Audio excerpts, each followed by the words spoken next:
other chemical companies hated Monsanto because of what we did. We changed their world. And seed companies didn't like us either because we changed everything about it. This is the Vance Crowe Podcast. Welcome back to the podcast. I'm glad you're here. Each week, I sit down with an expert to figure out how did you have the discipline to discover something new, to build something, or create something that now exists in the world that wouldn't have if you had not been there. And this week, we have a special guest. It is my mentor from Monsanto. A lot of you are familiar that when I came into Monsanto, I knew almost nothing at all about agriculture. And since I was being hired for this really weird position called the Director of Millennial Engagement, that they were going to have to set up a training program that was a little bit unorthodox. And so the training program that they set up was that they would write a list of 50 people from throughout the company. That'd be geneticists and chemists and breeders, could be attorneys, communications people, salespeople. And I would go spend an hour with each one of those 50 people. And then when I got done, I would sit down with my boss and we would talk about what I did and didn't know. And then she'd write another list of 50 people for me to go talk with. Well, during the first list or two of those 50 people, I encountered a man named Dr. Fred Perlak. He had just gotten back from living in Hawaii. He was running the Monsanto site out there, which, if you know anything at all about corn breeding or really plant breeding in general, Hawaii is the crown jewel of the company because you have 3 growing seasons. You have optimal growing conditions, so you can do some really exceptional research, and you can also bring seeds into production. You can grow up enough that you can then take them out and sell them and increase the quantity of seeds that are available. And so he had just come back from running that site.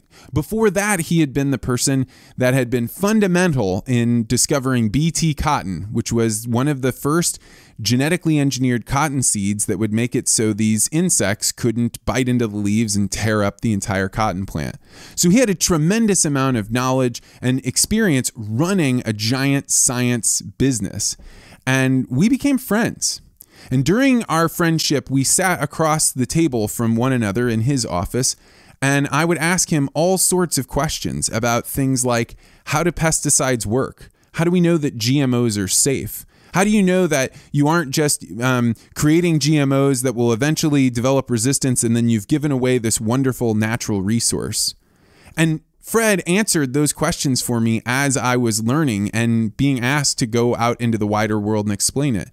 He has an exceptional ability to be able to take really complicated ideas and make them approachable, tell them in a story. So he is par excellence.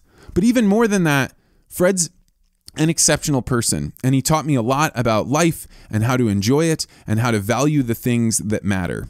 So I'm not going to do any more introduction here. I hope that if we do get a little bit lost in the weeds, if we start using names or jargon or talking about things that don't quite fit with what you know, that you hang with it, because the entire interview has these sections, these segments where we talk about things that even though I have spent literally hundreds of hours with Dr. Perlak, I'd never heard him say, and some thoughts that I had never considered before.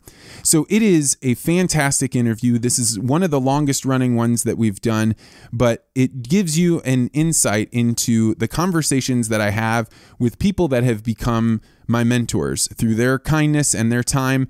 They have taught me so much, and I hope that you can take away a lot from this conversation. So without further ado, I hope you buckle in and enjoy this interview with one of my favorite people in the world, Dr. Fred Perlak.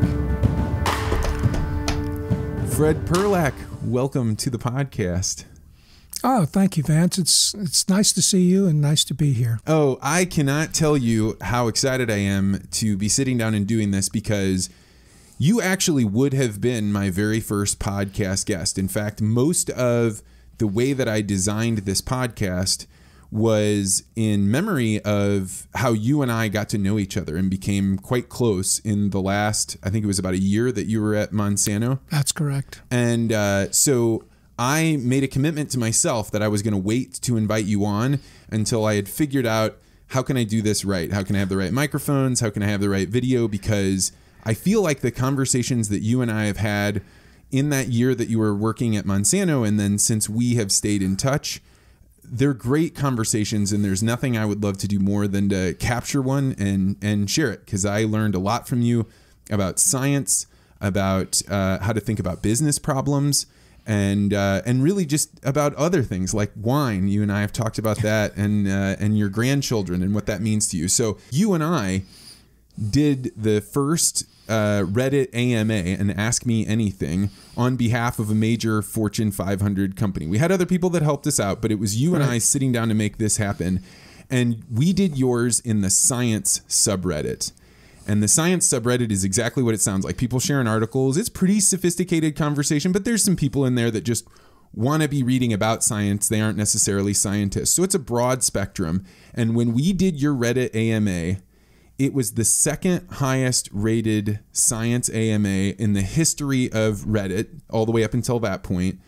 And when we added up the amount of time that people spent on it relative to how many people visited, so you could take how many people visited and what was the average visit and multiply that out, it turns out that more people paid attention to that podcast for longer than the Super Bowl ad that we ran that same year. That's very flattering. It was fun to do the Reddit. So let's talk about that. What did you have to offer? Did you feel like when we were in that Reddit Science AMA? I think what made it so popular with people was the fact that I didn't feel I had to toe a particular company line. I tried to be as genuine and to reflect what it was like to work as a scientist in a big company, and to talk about what the conflicts were and things that we struggled with, because you run into situations where you have only certain degrees of freedom to get things done. But you can work within that context. If you're creative and if you're persistent, you can get a lot of things done with it. And I think people like to hear that, no, I didn't have all the answers. Of course I didn't. But we thought about them and we took them into consideration.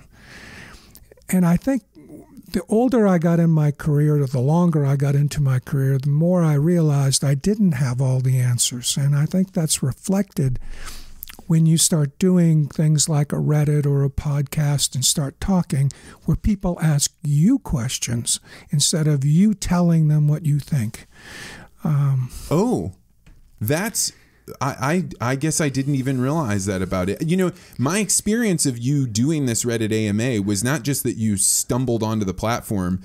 6 months before we did it, you and I had been sitting down and you had been teaching me science, essentially. Mm-hmm. Like, I started from basically, I know that chlorophyll is in crops and I know that they need to grow and they need fertilizer, and I kind of understand pesticides, but I have no real fundamental understanding of how breeding works, or how genetic engineering at all, or how even that there are various types of pesticides and then what they do.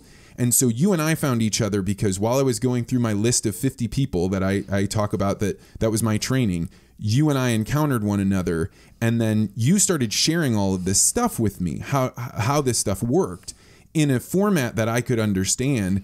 And it hit me one day I was thinking creatively, and it hit me that Reddit actually would be a great place for you, that you could answer questions for other people the way that you were for me, because my job was to go then out and talk about the science. Mm-hmm. And then I showed you that Reddit thread and you dove into it.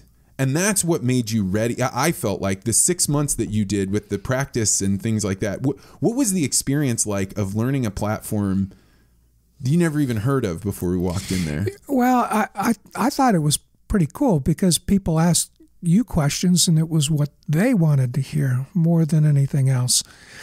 I think the thing I learned in my career, and I learned this from people like Kevin Holloway and others that I worked with, was that you really should listen carefully to what someone's asking you.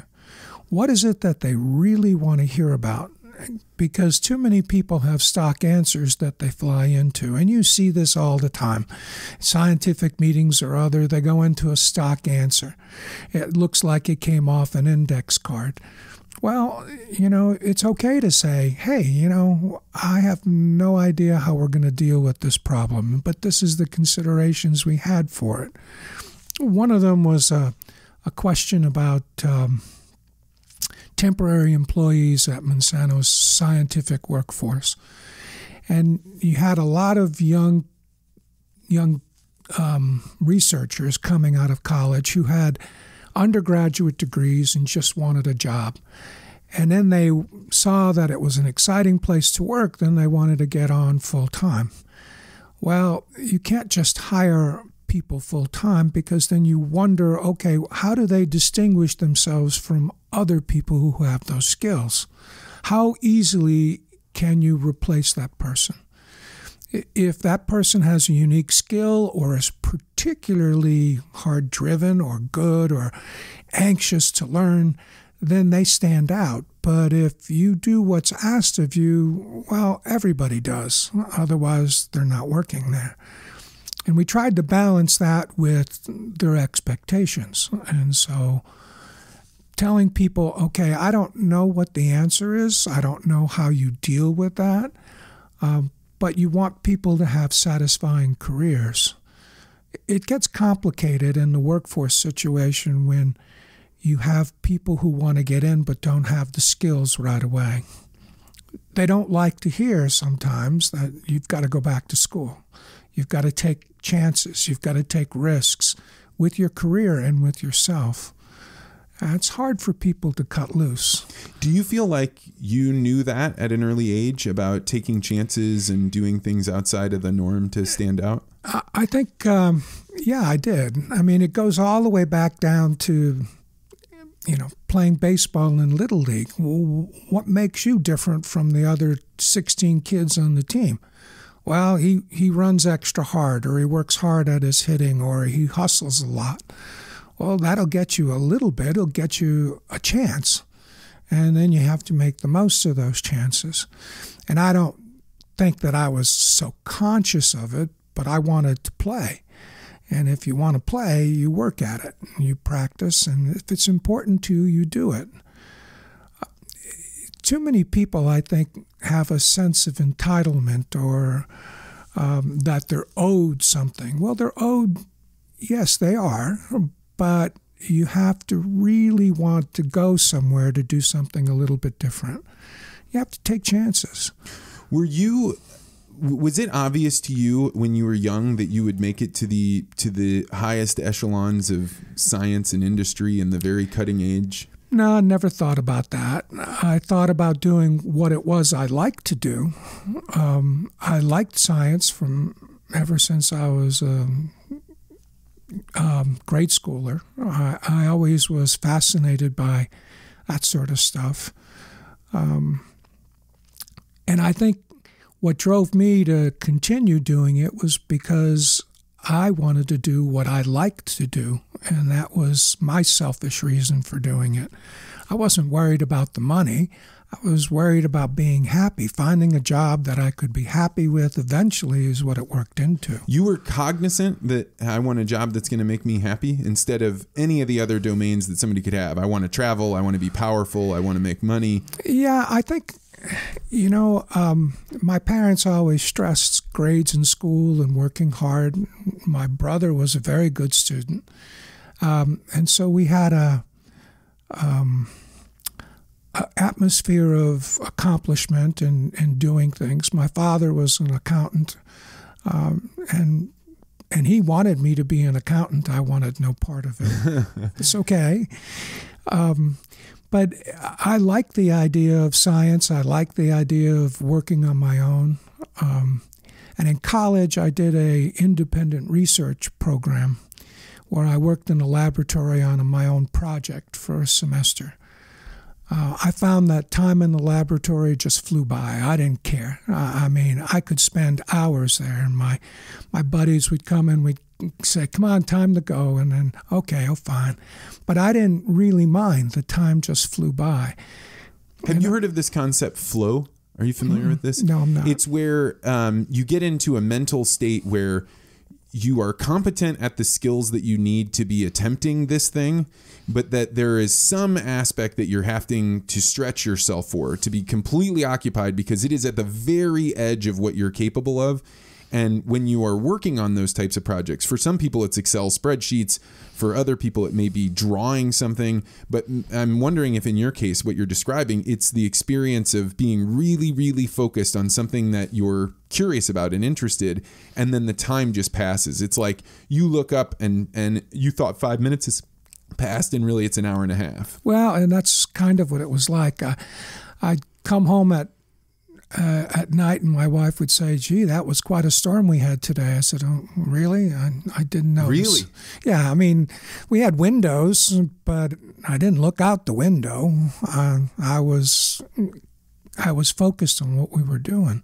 And what were you doing that had captured your attention? Well, at most of that period of time, I always thought that when people start a job, there's three distinct phases to your job. The first 2 years, you're just trying to figure out what end is up. You don't know what the rules are. You don't know what the expectations are. You have an idea, but you're not quite sure. And then from years 2 to 5, you're figuring out, okay, this is what I can do. These are the parameters I can push. These are the ones I can't. These are the people I need to work with. These are the people I like interacting with. And then from 5 to 10, you have to make your mind up, because if you don't make a decision by your 10th year of your job, you're in that job for the rest of your career. Maybe not with that company. Yeah, but if you tried to go do something else, your value that you're creating wouldn't be as much as what you're making right now. Right, unless it's an ancillary field where there's things that you can use the knowledge you gained and apply it to something else. Like if you're a baseball player and you're really good, and after 10 years you could be a really good coach or a scout or something like that. I mean, that's a good example. But I think in my case, when I was really focused on that, I loved my family and I really enjoyed spending time with them. But time in the laboratory was never, ever a burden. I used to tell people that the bacteria I worked with, they didn't need development plans. They didn't need increases in salary, or they weren't angry with somebody who had slighted them and used their reagents. The bacteria. Is this why really great scientists make terrible managers? Because they'd rather be in the flow state of, and that may be an overstatement. Well, I think it's an overstatement. I think if you're a good scientist, and I won't say great, but a good scientist, you have an appreciation for how difficult it is. You can understand what goes on. You can understand the limitations of what you can or can't do in a reasonable period of time. I think in many ways your experiences should affect your expectations. And applying those experiences to other people and what they're doing, well, how did they feel? How did you feel when someone did that to you? Well, remember what that was like, and it wasn't so good. So remember what it was like when someone presented your results at a meeting and didn't acknowledge you. Well, okay, maybe you give that person the opportunity to present their results, maybe not there, but someplace else. Maybe you make an acknowledgement slide up front in your presentation and say, this work wouldn't have been possible without the contributions of these people. I think understanding or remembering the good and the bad of what people did that you liked and the things that they did that you didn't like is the key to being a good manager. But that's a level of self-awareness that is very, very difficult. I mean, most of the time when people see something that they don't like, they just avoid it. You know, they go out of their way, and I know for me, I have to say, what of this am I contributing to, and what is it this other person is just not somebody I want to work with. And so to be able to then take it to the next level and look back at those bad experiences and be able to say, what can I apply? That takes a deep level of self-awareness. I think the self-awareness is important, but I think in a scientific arena, it's more consistent or more accurate to what a person can contribute versus being part of a team that works on a marketing program Well, okay, who had the idea to provide the rebate or this or that? Or was it the implementation of the rebate? Or was it the identification of who goes into the rebate or what area? Or it gets too complicated. Science is pretty cut and dry. Did you isolate that clone or not? Did you do this or not? Did you find this plant or not? So I think if you're really part of a good team, you lump everybody together and you say, okay, we did this together. And I think that was one of the things at Monsanto that was so attractive as a company. In the early days especially, and I'm talking 80s and early 90s, the attitude was you succeeded or failed as a team. And you really looked for people who could contribute, and you wanted to make sure everybody felt like they were part of that team. That was probably one of the keys to our success. That's such a difficult balance to walk, because when you have a team and you want to make sure everybody is acknowledged for their contributions, teams work out like Pareto distributions, right? There's 20% of the people are delivering 80% of the results. And if you treat that 20% that's delivering 80% of the results like they're the other 80% of the people, you have real problems. Well, there's a way around that. And at Monsanto, in the scientific community, there was a very vigorous process of goals and objectives. So each individual would sit down and work hard on what was they expected to accomplish in the coming year.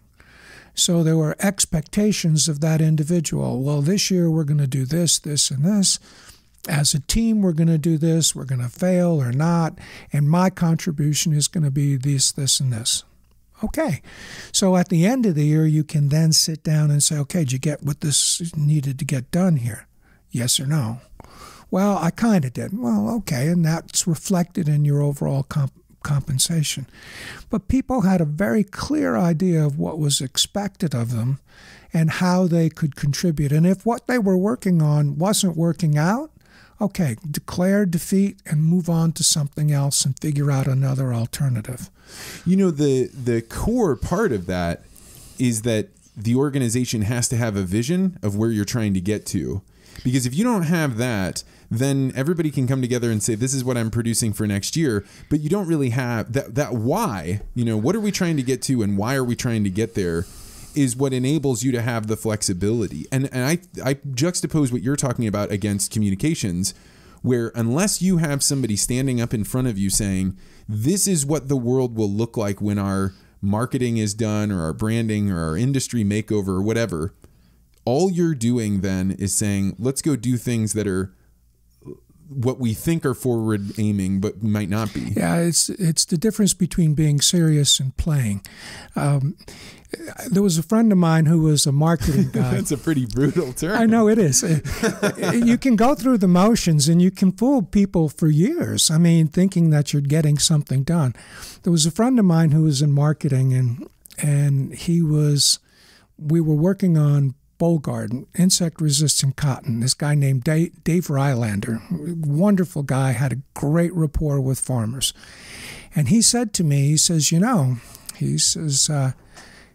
when you have really good technology, you can be just okay at marketing. He says, but if you have rotten technology, you then better it's all be marketing. Darn good. And I says, well, where are you? He says, I'm just okay with this on marketing. I'm getting better, he says, but it's so nice to have good products that farmers want. And I think it's the difference in setting the vision of what it is you wanted to do when you start out. So, for example, when David Fishoff and myself were working on Bollgard cotton, insect-resistant cotton, we said our goal was to sell bags of cottonseed that had a logo on it like the NutraSweet Swirl, and that it would be a Bollgard logo, and farmers would seek out that seed because they want that product that has that logo on it. That meant that it was much better than what any other cotton was. That meant it added value. That meant that farmers would see the value and they would pick it preferentially. Now, how much it was worth and how much to charge, okay, fine. People can fill those blanks in. But if we can get a product that farmers want so badly that they will pick it out from others, then we've been a success. Oh, wow.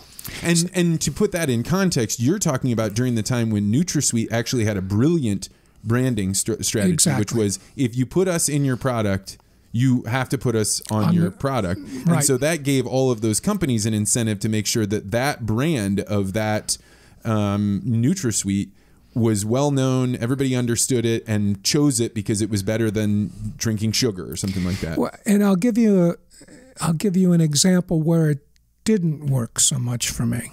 So when we were in the corporate engagement group, the goal for the team was... Let me just make sure to clarify.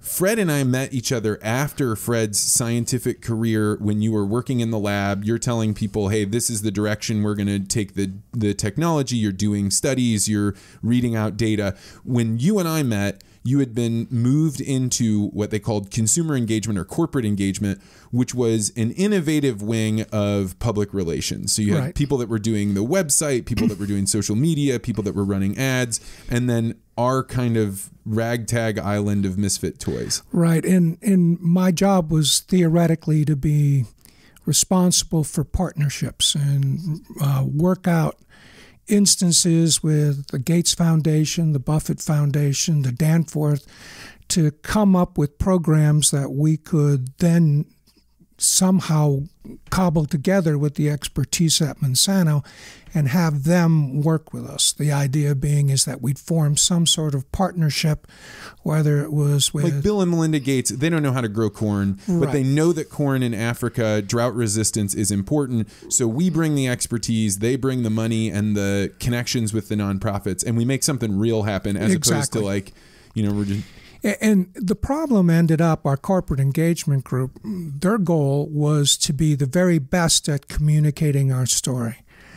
And my comment to them was, look, if I give you good stories to communicate, you could be just okay at communicating those stories. That's right. And get a big bang. That's right. But if you don't follow through on these projects, then you get a one-off. You get a bang, and then you don't get follow-up. And there was a lack of commitment to do those follow-ups. There were programs that were started before I got there, and I was like, we're going to finish these. We're going to ride them to the conclusion, and we're going to squeeze everything we can out of them.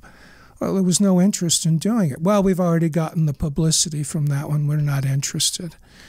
And that was very disappointing because that was not consistent with the Monsanto that I had worked at for all those previous years. It was very disappointing.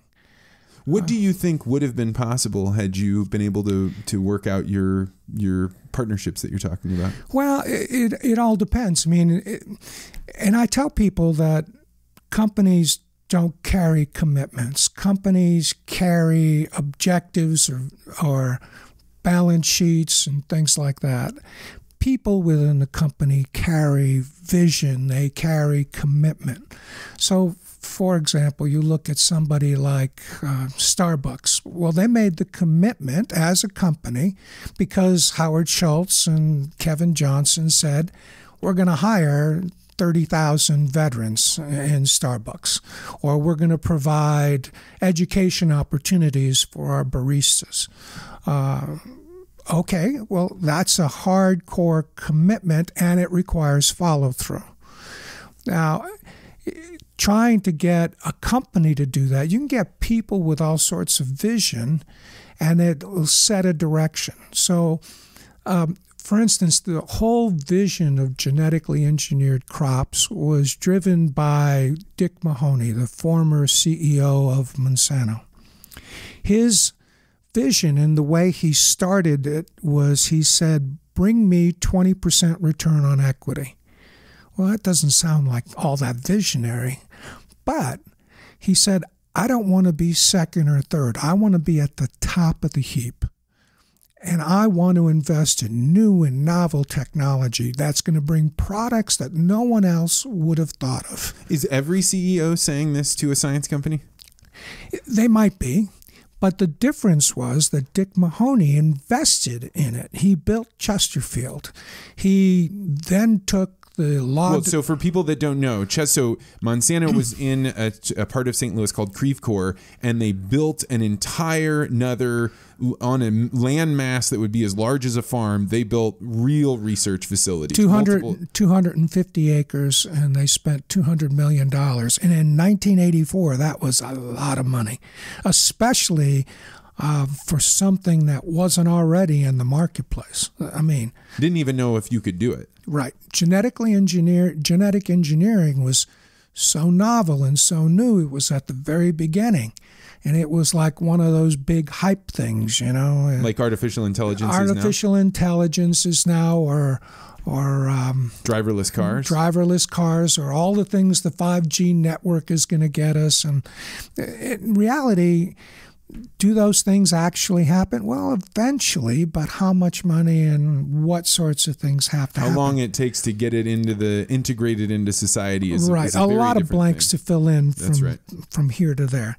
So, but what Dick Mahoney did was he built that facility geared toward genetic engineering and agriculture.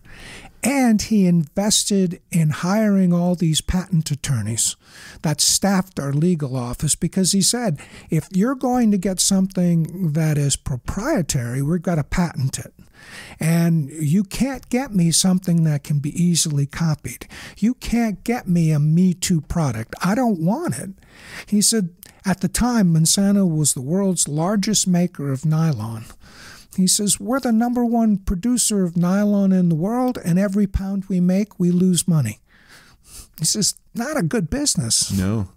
And so he had that vision that drove us in that direction. Now, he also had the wherewithal and the ability to identify people to make that vision a reality, to fill in the blanks.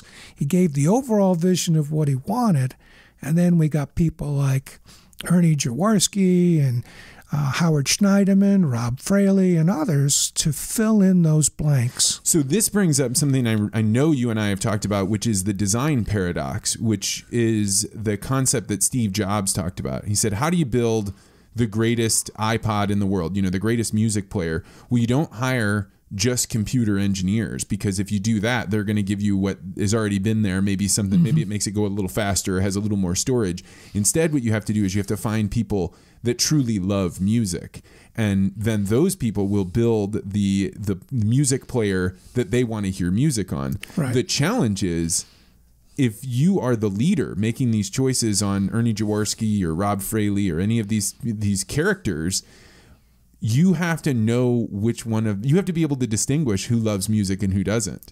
Yeah, I think it's true. I mean, Rob Fraley is a good example. Rob Fraley grew up as a farm kid in Illinois, central Illinois, went to the University of Illinois, had a distinguished career as a scientist, but he was our scientific leader.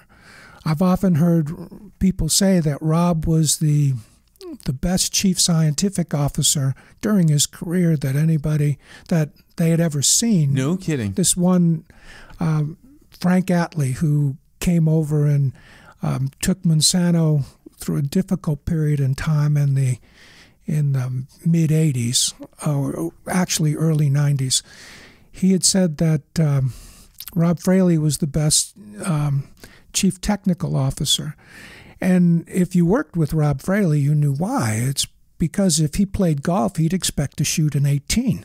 I mean, no doubt about it. There was always a better way to do it. And he was very demanding and very, I wouldn't say inflexible, but he had very high expectations for people. Now, that didn't work with a lot of people. some people really bristled at that, well, he was never going to be happy. And I'm like, well, yeah, I guess so. But that's okay. And looking at it, trying to be very self-aware, could you have done it better? Yeah, I guess I could have. So, okay, get over the part that your feelings are hurt and get to the part of how do you make yourself better. You need to have a bunch of stoics working for you. You need to have people that are willing to say, what did I do wrong? Because I am the only one that can control my situation and be able.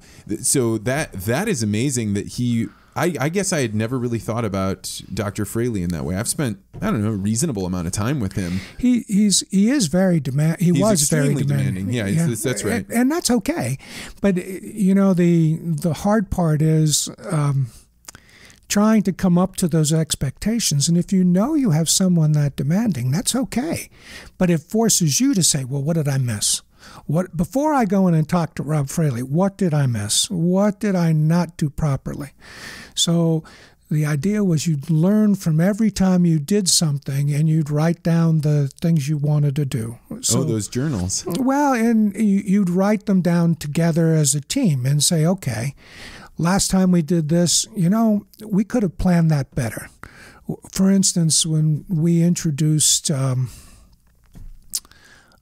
Bollgard, we said, okay, we're going to put Bollgard 2 in there. This is a form of BT cotton. Right, a second gene to provide resistance management. And BT cotton is the genetically engineered solution to making it so a certain type of insect can't eat the plant. And right. it's used in organic farming and conventional farming. Before you have GMOs, you would actually go take this bacteria, concentrate it down to a powder, and go spray it out in your fields. Right. I'm sorry. I could have filled that in, but you did it. Well, you taught me that.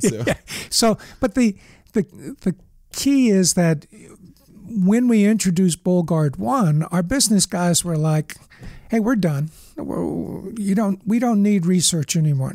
No, fellas, if we don't get Bollgard 2, you're going to develop resistance in 5 years. You knew it going in. Yeah, I mean, all the experts would tell us that in 5 years you'll get resistance. Did you go tell the world that? Is that something everybody knew? Well, all the entomologists that we talked to and the people who focus on insect resistance were telling us this. Okay. Now, that was a hard conversation to have with our management.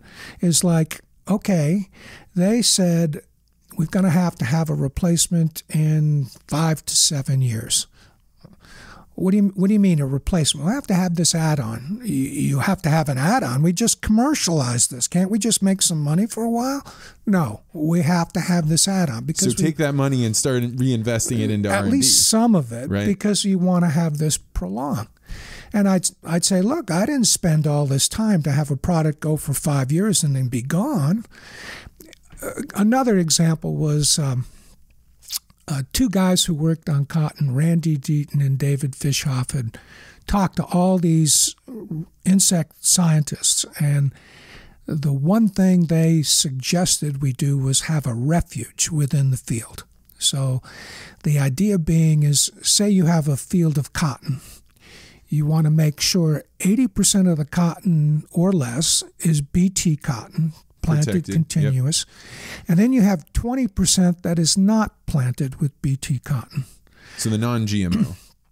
Non-GMO. You could still spray it. You could do whatever you wanted with it, but you couldn't have GMO. The reason being she wanted to have a refuge or a place where the insects would not be selected for the trait you have in your field. Because if you spread the entire South with cotton that's been BT, then all of the insects that are susceptible to having that will eat it, die, and they won't reproduce offspring that are also vulnerable to it. So right. what you want is to make it so some of the insects that would eat your cotton still live on, and it's a way to slow down the evolutionary process of resistance. Exactly.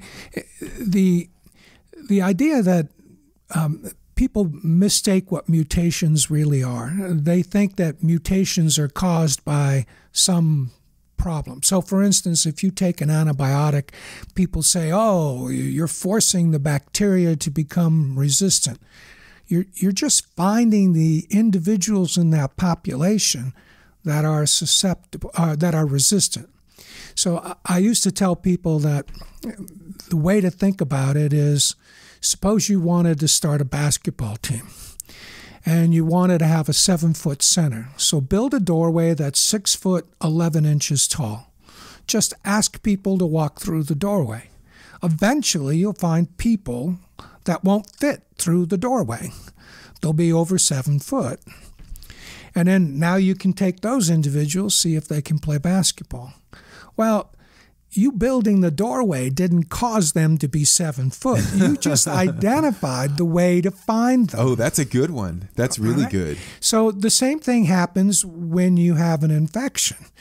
You take an antibiotic, you kill everything but the ones that don't fit through the door. And those are the ones that grow. So the same sort of thing happens with these insects. You want to not just have one door, you want to have a lot of doors. So you keep that 20%. So here's the conversation. We sit down as scientists and we say, you've got to have 20% of the field non-BT. Business guys go, wait a minute. You're telling me I could sell 20% more seed and now you don't want me to do that? Yeah, no way. Why are you doing this? And in fact, you're going to enforce people? You're gonna create, I don't know if it was a law, right? But it was definitely the mandated way that the company was going to sell it. If you didn't have 20% and we found out, we could take away your license to buy Bollgard seed. You were serious about preventing resistance. In fact, we did do that to a state legislator in Georgia.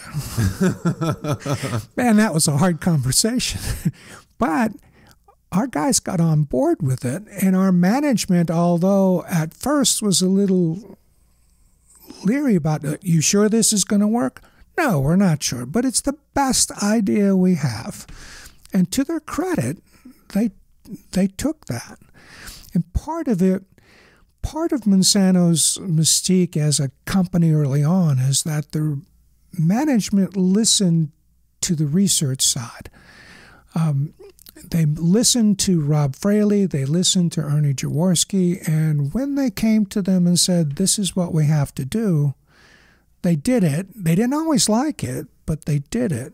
And that's because... That's the culture of Dick Mahoney then. Right. And Dick Mahoney, he thought the research community was fantastic. He was a chemical engineer himself. Which is the perfect blending of science, let's discover something new, and engineering, let's apply it into the real world to solve a problem that we have. Exactly. And the other thing about Mahoney is he looked to the future and he instilled that in the other people in the company. And so if you told them this would only last 5 years, oh, well, maybe we better do that. So I know there's some resistance. I've heard some resistance happening in BT cotton, but we introduced this in 1996. So at least it's gone 23, 24 years. And they're still working some of the stuff through, but nothing lasts forever. The bottom line of it was that it took the management of Monsanto to listen to the scientific arguments that were coming through and react in the way that was appropriate. So this brings up a scientific question that I'll be interested to hear your answer. If you know that the GMO is going to run out, this BT is eventually... Is this like exhausting a natural resource that we have? Is this like saying, hey, there was this one gene that we could apply and the thrips, this certain kind of insect, can't eat the cotton. So we only get 15 years with it, and Monsanto's the one that dug it up and put it in there? Or are there going to be other solutions? Well, is it a bottomless well? There always are other solutions. There are always other things to do. The key, and for me, it was always... do you hide this or do you use it? So for 20 years, you dramatically reduced insecticide use in the cotton industry. Now, it's not completely eliminated. It never is. But it was a very good way to control insects for 20 years. You had 20 years of an advantage, and you had the time to work out other solutions. You weren't under the gun to have one right now. Right. The key... it ends, for me, you're never done. You should always be looking for the next best thing. You're never satisfied for where you are or what you have, because you can always do better, just like Rob Fraley would suggest. What's the next idea? What's the next way you're going to do it? I guess I really hadn't understood. I mean, I knew you were coming from the scientific world and you had been in the business aspect of Monsanto. But when you came to corporate engagement, that would have been like dropping into another continent or totally different culture, because the way of doing business there, rightly or wrongly, right? They had a very, very tall order on their plate by the time you got there, was definitely not that directed. There was no, let's go solve this thing. This is how we do it. This is the structure. This is the scientific method. This is how our teams do things. There were several different factors involved. Number one, corporate engagement had a change in leadership. The vice president who was in charge of corporate engagement, Jerry Steiner, had left in November before I got there. Who would have been in charge when Monsanto had developed the name and brand that was Monsanto is evil. They're doing terrible things. They're suing farmers. They're putting toxic GMOs in there. So they were switching from a person that was at the helm during a pretty dark time. Whether he was responsible for it or not, I have no idea. But. And there's a certain predestination. You knew you were going to get that. It's hard to understand how that could have been, looking back on it, how we could have tweaked it differently to make a different outcome. You think it was inevitable? Probably. You can always have done better, and there were certain things that I wish we had done that we didn't. Why was it inevitable? If DuPont would have come up with GMOs, their name would have become as dark as ours. Well, I think there's a price for everything, and we've talked about this before. The price, Monsanto, we were changing the agricultural industry dramatically. So, for example, a farmer used to buy $10, $20, $30 worth of insecticide to put on his cotton crop, maybe even more. All of a sudden, he's not spending that money. So who gets hurt by that? Well, the other chemical... Is it 10, 20, 30 an acre? Oh, yeah, easily. So if he owns a 200-acre farm or a 2,000-acre farm, you're talking about a lot of money. Well, a cotton farmer who, say a cotton farmer sprays once, it probably costs him $10 between the application costs and buying the chemical. And then the time to go out there and actually spray. And the time. And not only that, is if he has an infestation with a tough insect, he might have to apply 3, 4, 5 times, maybe even 10 times, under the cases where traditional insecticides were really ineffective. So all of a sudden, you've got a farmer who's no longer paying that much money to his local dealer or to the people who make the insecticide, who then have the factories that work, who buy the containers, who use the trucking firms. You're taking a whole lot of money out of the system. I had never thought about that. All those people that go around filling up tanks, and then the people that fill up the larger tanks, all the truckers, all the people that go out and spray, all the people that clean the sprayers, that is way more people than I realized was getting disrupted. And it's probably one of the biggest reasons why Europe never got into GMOs, is because a lot of the chemical companies or distribution areas are owned by governments, or they're quasi-governmental organizations. So, gee, you're stiffing my chemical concern here in Germany or France, and all these people are going to lose their jobs, or they're going to get dropped back. That was a hedge against technology for the long term, to be like, our citizenry will be happier, our businesses will be happier if we don't bring in GMOs? I don't know what was going through the people's mind in Europe. I know change is difficult for some people there, and I know agriculture can be much more than just a business. It becomes historical to a certain degree. But also those governments were very cognizant of what it would mean when you brought that in. It's the same sort of thing that you see now with governments in Europe taxing Facebook or Google or any Amazon, of those people. Yeah. They don't like the idea that it's changing that way. They want to protect their own industries, and it's a way to tax or slow that down. So do you think now that German companies have taken over Monsanto, so Bayer bought Monsanto, and then you have BASF getting much larger in Switzerland? And you know, in the end, this is my personal opinion, but if you're Bayer, you don't care how many GMOs you sell, because if you don't sell them the GMOs, they're going to buy what you used to sell. So you have products for farmers, whether they're GMOs or not GMOs. You don't want to use a GMO? Fine. I have insecticides that you can buy. Will they then sell on both sides of the conventional and organic game? Oh, of course they will. So then they're like, we're an all provider, so however you guys feel about the technology, we'll sell you whatever you want. In the mid-'90s, other chemical companies hated Monsanto because of what we did. We changed their world.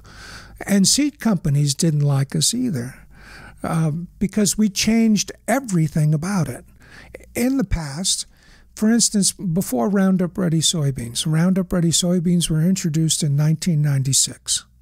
In the past, soybeans were pretty much an old boy network. You made 1-2%, maybe you had some good seeds, you got a new variety, you came out with it every once in a while. No big deal. Monsanto comes out with Roundup Ready soybeans. By the way, we'll charge a technology fee of whatever it was, $5, $10 an acre, whatever it is. But Monsanto will split that technology fee with the company that sold the seed. All of a sudden, instead of getting a 2% return on equity as a seed company, I'm getting much more. Wow. So now I have to invest in new breeding programs, new seeds, new technologies. And everybody wants to be partners with these guys, so they're going to get to go pick off the top of the pile on who are the best seed salesmen, who are the ones out in the... So all of a sudden, instead of a new variety every 5 or 10 years, you've got a new variety every 2 or 3 years with different disease resistance, better nematode resistance, better yield. And to put this in context for anybody that doesn't know how plant breeding research goes on, what happens is you have these plants and you have a whole bunch of different types of seeds. You go out, and this is way slowed down or simplified, but you go out and plant a whole bunch of different seeds and say, this one is capable of resisting if this certain type of fungus comes up. This plant, for whatever reason, randomly, it can fit through the 7-foot door, right? Or it can't fit through and so many of the seed companies will do their field tests in areas that they know have a particular problem. So if you know that southern Alabama, right along the Gulf Coast, gets a high degree of a certain fungal disease, okay, do your test there and see how that variety works versus this one versus that one. And you're testing, so you have all fields and fields and fields of all different kinds of varieties that you have to mark very carefully. And at the time, they were going out and doing phenotyping. Go out and look at the plant and see, did it get the disease, did it not? Right. And Monsanto, in addition to making GMOs, added in, well, we can actually go and take a hole punch of the leaf of that, put it in a little vial, ship it to a laboratory, break it up, and see the DNA in it. And then we can start saying, if it didn't have resistance, which one of the genes out of all the thousands and thousands that are here do we think made it so it it had that resistance? And now you can take that one plant with the right gene makeup and start breeding it into others. So you haven't just taken it like, let's go out and grow the biggest soybean. You have hugely amplified your capacity. And I think what you just summarized was the last 20 years of plant breeding research. So the impetus for all this was when Monsanto came out with GMOs like Roundup-resistant soybeans. It changed the agricultural practices where Roundup-ready soybeans were so much easier to deal with. rather than worrying about other weed problems, how you're going to, your field, are you going to get your timing just right? Now you use Roundup Ready, and it's pretty darn easy. So that's a good thing to say, but what is Roundup Ready? How does this work?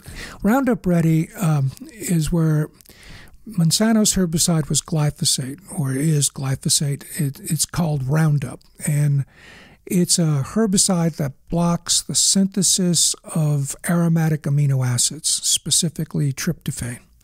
So when you spray it on plants, it blocks the synthesis of that key amino acid, so eventually the plant will die. It may take 2 weeks, it may take a month, but the plant's not going to survive. But it doesn't do it in the way of like burning the plant to death or poisoning in some like toxic way. It's tricking the plant. Well, what it does is it starves the plant for glyphosate. So of chlorophyll, right?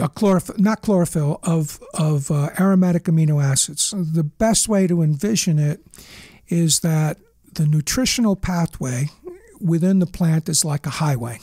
All right? With lots of cars going down, and the cars are the nutrients that flow up and down that highway. You take glyphosate and you put it in the plant, and it blocks one of the highways so that everything piles up behind it, all these amino acids, and no aromatic amino acids are making it through.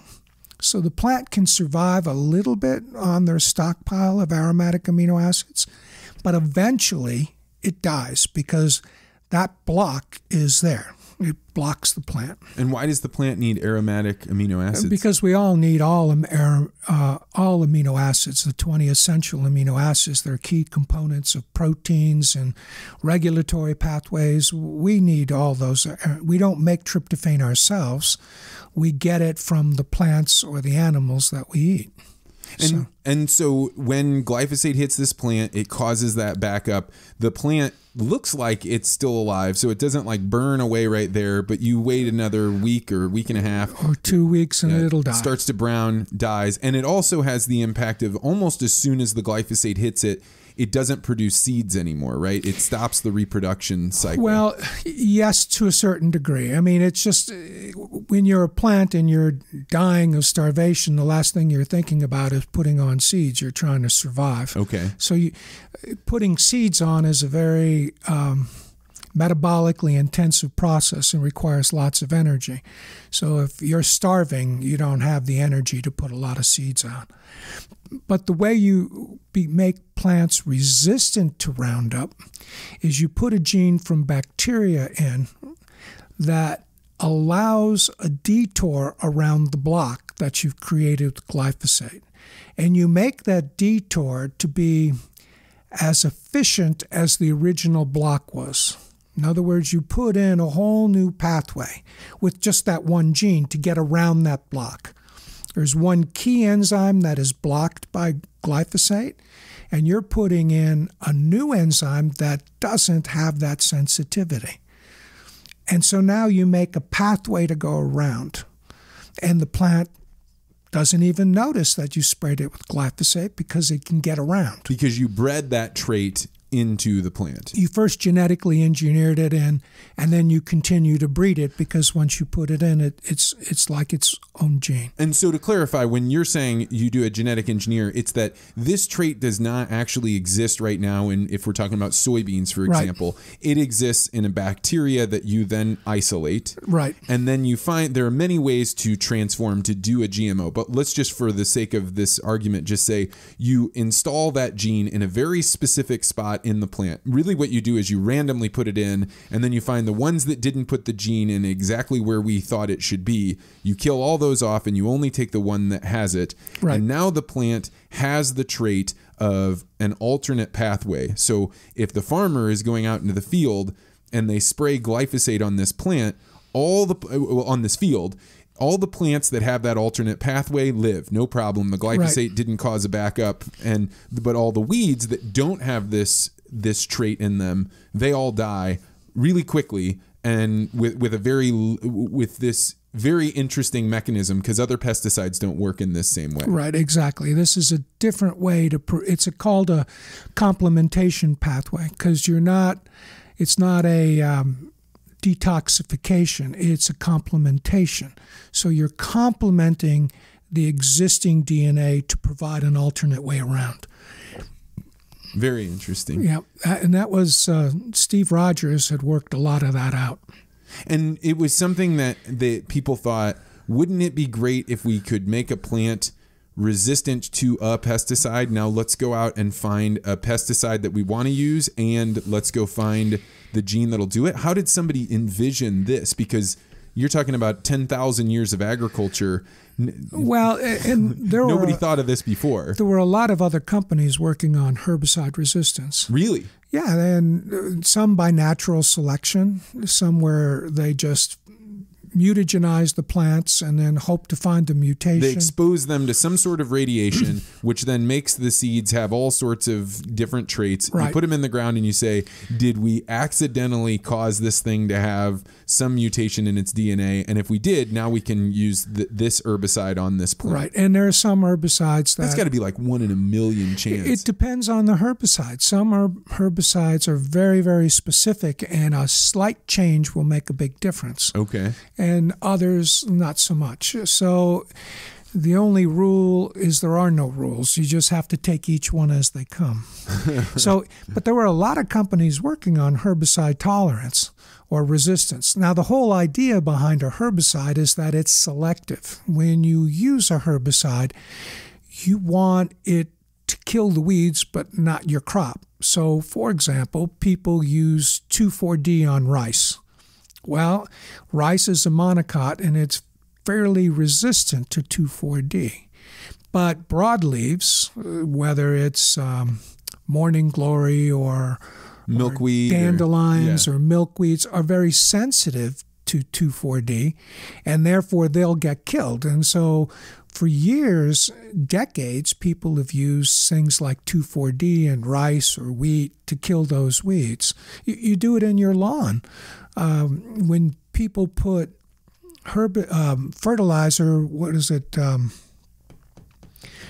turf builder plus or whatever it is, it's got a little bit of 2,4-D. That'll kill the dandelions and everything else in your... Oh, it's a selective herbicide that you're using in your own lawn. Yeah, of course it is. And the same thing, people use turf builder plus Halts. Well, that takes out the germination of seeds in the lawn, which is crabgrass, and that's a crabgrass preventer. It keeps the seeds that are crabgrass from germinating. Your lawn is not dependent on seeds from year to year, but crabgrass is. So that's how you control crabgrass. So these are the other types of herbicides that are out there, and they work on either being selective. No, they are selective, or they may not be. It could be you just go out there and blast but that nobody uses that on their crops. Well, some people will use, like glyphosate was used before Roundup Ready Tolerant as what's called a burn down herbicide. Because glyphosate, when it hits basically any plant, it's going to take it out. Right, that's correct. And it's got better activity against some plant species than others. But if you take glyphosate and you spray it, you have a fallow field, all right, and you might have some weeds before you plant. So you go out and you spray the field with a non-selective herbicide like glyphosate. Dicamba can be fairly non-selective, as an example. Mm-hmm. And you do what's called a burn down. It burns down the weeds that are currently in the field, so that then you till your field up and you're dealing with a clean field. So the idea is that, okay, you start off with no other weeds. You give your crop a little bit of a selective advantage. So people don't realize a big part of weed control is getting the plants established, and the plants will create a canopy that will shade the weeds to a certain degree. Now, and I'm talking about this very superficially. The farmers who listen to your podcast will know exactly how this happens, and they work hard to maximize doing that. Getting up a good stand, getting a stand that will have a nice canopy, works great in soybeans, works great in corn, and a lot of other crops. The key is to always maximize the growth of your crop versus what you don't want, which are weeds. They steal water, they steal space, they steal nutrients, and they become a reoccurring problem in subsequent years. And that's one of the things that people that didn't go out and walk beans as a kid or go out and detassel, you maybe are driving along on the interstate and you see all this corn or all these beans and they look relatively clean. You don't see very many weeds in there. Yep. You don't see it as a big deal. But if you actually go out into those fields, and in particular, you go out into a field before there's Roundup ready, and you used to have to send kids out there, teenagers like I was, yep. And for hours and hours and hours and hours in the sun, you're getting a sunburn. You love it when you're a kid because you're making money and you're just messing around with your buddies, and you got corn hooks and you rustle in the fields. But it is hard, hot, difficult work. And in the U.S., it's teenagers' work. But in most of the world, there are huge percentages of people, over 50% in some countries, that they spend all day, every single day of their lives, pulling weeds. I can believe it. And that's one of the hard parts for things like truly growing some crops organically. There's a tremendous dependence on farm labor to do that. There's almost no way around it. Because they're still using chemicals, but there are times when it's like there is no chemical we can use in here, so let's go put some people there. Exactly. Mm-hmm. I had a farmer who once told me that he had a beef with me about Roundup Ready cotton. And I said, well, what do you mean? And he goes, well, he says, used to be, you could go in my county and see all the good farmers because their fields would be clean. And the farmers who weren't so good, their fields would be really kind of crappy looking. He says, now everybody's field looks great. He says, but he says, Roundup Ready cotton is like air conditioning. Once you've tried it, you never want to go back. Yeah, amen. You know, that strikes me. One of the things that I didn't realize until I went to work at Monsanto, and then I spent a lot of time going out to visit farms, is Roundup, when you had it, not only could you not tell where the seeds were, the weedy fields, it used to be a percentage of the value of your land was what is its reputation for having a certain type of weed infestation. Yep. Because there are some weeds that they will mess up your combine, they'll break it.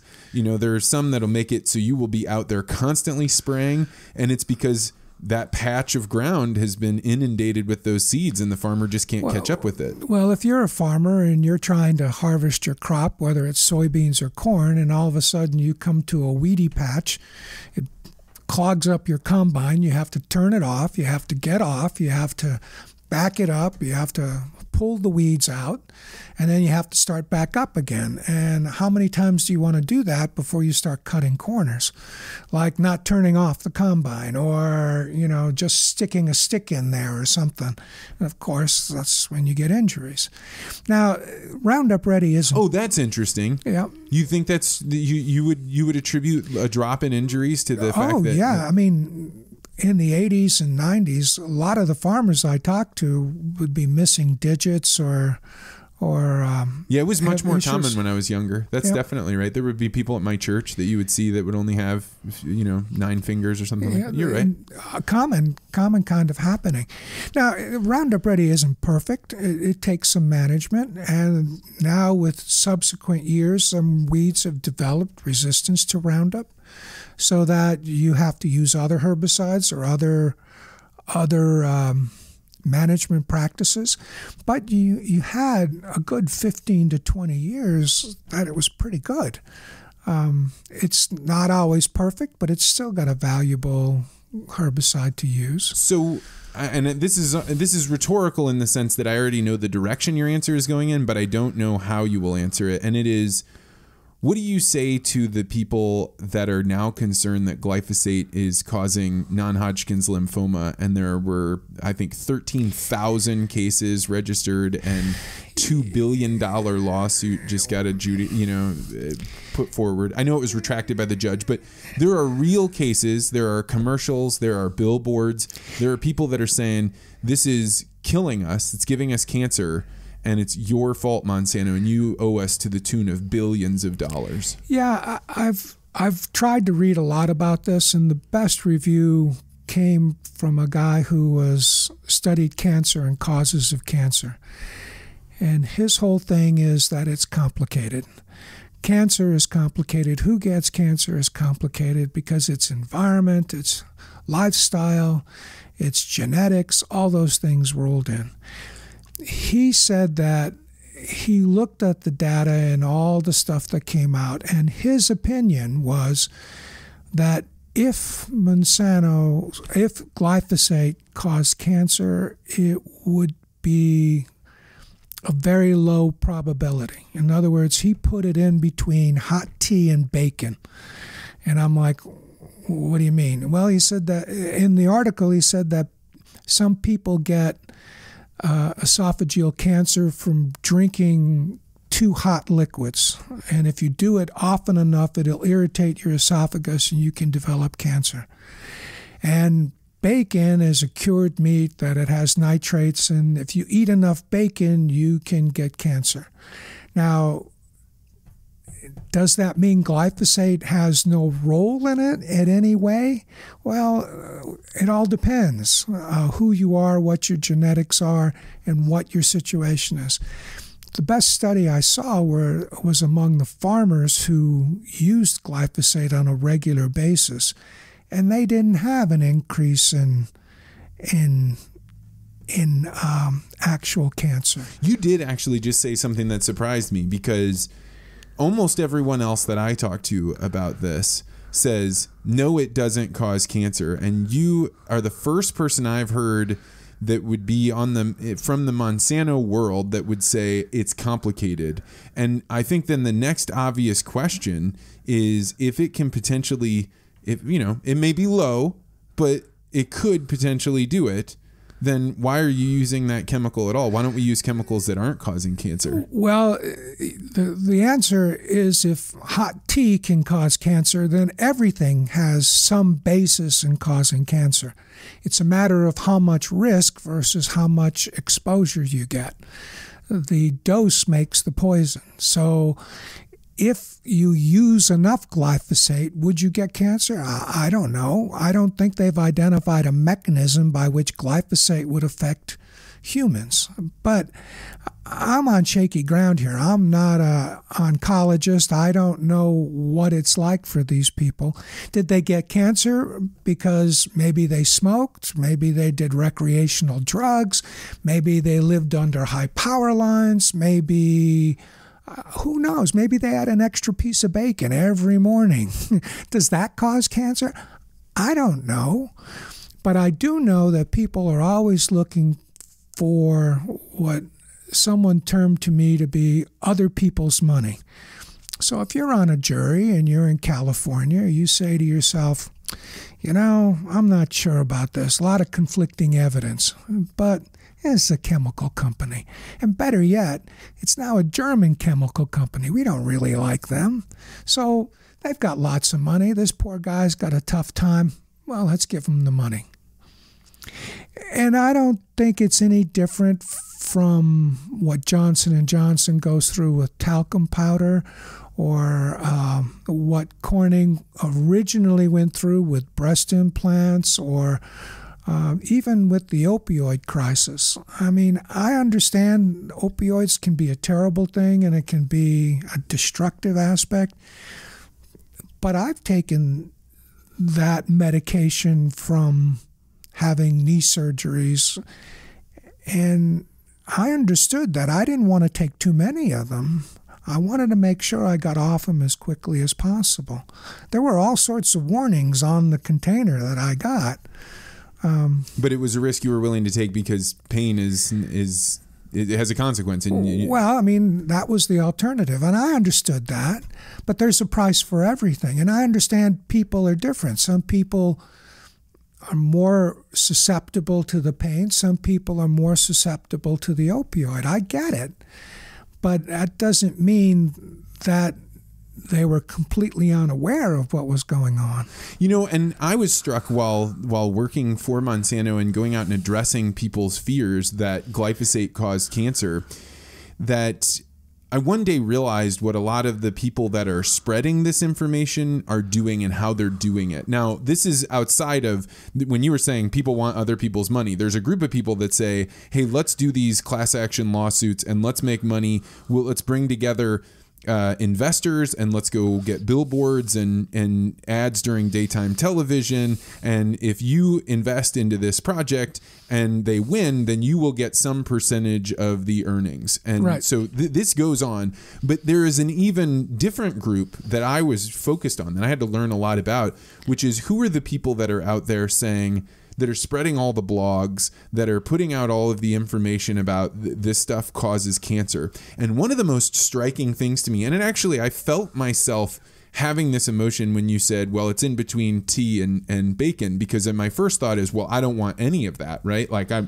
don't want any risk. But it's that I noticed that many of them do this game, and I give speeches and I talk about this where I say, take a glass of water when you go home and slide it over to your spouse, right? Imagine this glass is full, and then look at the glass of water, look up at your friend, look back down at the glass, smile, and then look back up at them. Are they going to drink that glass of water? Hell no, they're not going to drink the water. And that is all you have to do to make it so people have a question. It's etch a little question in their minds. And I guess I'm struck by the fact that that's probably why people don't describe glyphosate's cancer-causing probabilities as in between tea and bacon, is because people want zero impurities in that water, not realizing that even a glass of water you're drinking right now doesn't have zero. I used to mess with my kids. They when they were younger, there'd be a little bit of milk left in the refrigerator, and they'd say, "Dad, is that milk any good?" Who knows? You better try it. I'm not trying it. Oh, no. And that's the whole basis for trash talking in sports, is you try to instill a little bit of doubt. So the guy who is guarding somebody and he misses a shot, and he goes, you're not going to make the next one. And if you make the next one, you're certainly not going to make the one after that. But hope that you get fouled, because maybe you'll get to the line and you'll make one or two. Wow. Yeah, that's brutal. That's just trash talking. Yeah. And that's why they do it. And it's kind of like trash talking. You can instill doubt on anybody about anything. But this analysis that put it in between bacon and tea was an article that was in the Wall Street Journal, I think, and I thought it was very balanced, because it's so complicated for people who get cancer. Non-Hodgkin's lymphoma, I don't know much about that disease. I just know that it's a hard disease. Yeah, that's true. You see the pictures of the people that are victims of non-Hodgkin's lymphoma, and you definitely must feel a level of empathy for them. No one would choose to have that diagnosis. That's right. And so, but you ask them questions. I'd like to ask people questions. Well, for instance, I often hear people who, this one is one that just drives me crazy. It's probiotics and the microbiome in your stomach. Well, is it important? Yeah, sure it is. What part is important? Well, we don't know. Well, should you eat yogurt? Oh, yeah. Well, who says? And so then the question is, well, glyphosate disrupts the microbiome. Baloney. Do you drink beer? Do you drink alcohol? You think alcohol kills bacteria? I'm pretty sure it does. Do you use mouthwash? Yeah, it kills 99% of the germs in your mouth. You think you swallow any? You use fluoride in your toothpaste? Oh, yeah. Well, what do you think fluoride does to bacteria? I mean, don't tell me that you understand this and then take this as gospel. There are risks all along the way. There are things you can do to improve your dietary concerns. Do you eat high fiber? Do you eat fruit and vegetables? Do you avoid processed foods, highly processed foods? Well, I'm going to eat plant-based burgers. You want to know who the highest processed food I can think of is? That's one of those burgers. I mean, you know what they have to go through to generate those things? Unbelievable amount of processing. Yeah, and it's an interesting feature because I don't have a problem with processing food, right? That's actually what freed millions and millions of women, for the most part, from the slavery of saying, if I want my children to eat, I have to take the grains that I harvested, put them in a bowl, maybe it's a stump or it's some, and take a large staff and raise it over your head and slam it down again and again and again. Because if you don't have factories crack open the grains, then human beings have to do it. And it is terrible work. Well, in this particular case, the vegetarian burgers are generated to taste just like beef. So, okay, why wouldn't you just eat the beef? But that's okay. People want to do that, and I'm curious what would it taste like. But well, do you have the same sense that the broader public has, that agriculture is causing all sorts of environmental degradations and the world is getting literally yesterday, the last podcast I had, my interview guest was great. She was an artist. She spends her time imputing joy onto painting so that that's what it reflects back in the world. But when we talked about environmentalism, I asked her, do you think the world is getting worse? And she said yes. Do you think that? No, I don't. I think things are getting better.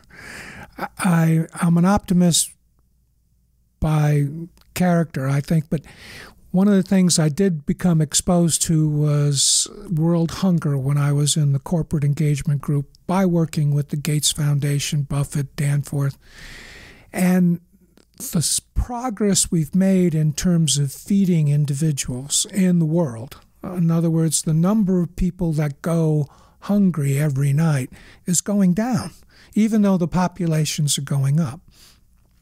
Now, some people can say, well, the earth can't handle that population and we should have cutbacks. I mean, this is a common theme all the way from Jeremy Rifkin to the Infinity Wars. You know, we got to cut back a third of the population. I mean, the Infinity Wars was really bizarre. That's exactly what I don't even know what that is. Is that Malthusian that's like kind of? Well, the Infinity Wars was a Avengers movie.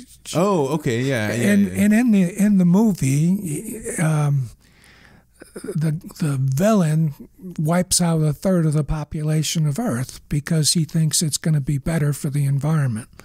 Oh, I didn't know that. Oh yeah. This is wonderful. I'm not up on the pop culture. I'm out of it. Yeah, that one just caught my eye. Boy, I was like, really? And so what was the core of that story? Was it actually, did he do wrong by wiping out a third of the population? Well, of course, the Avengers go back in time and reverse it, and those people show back up again.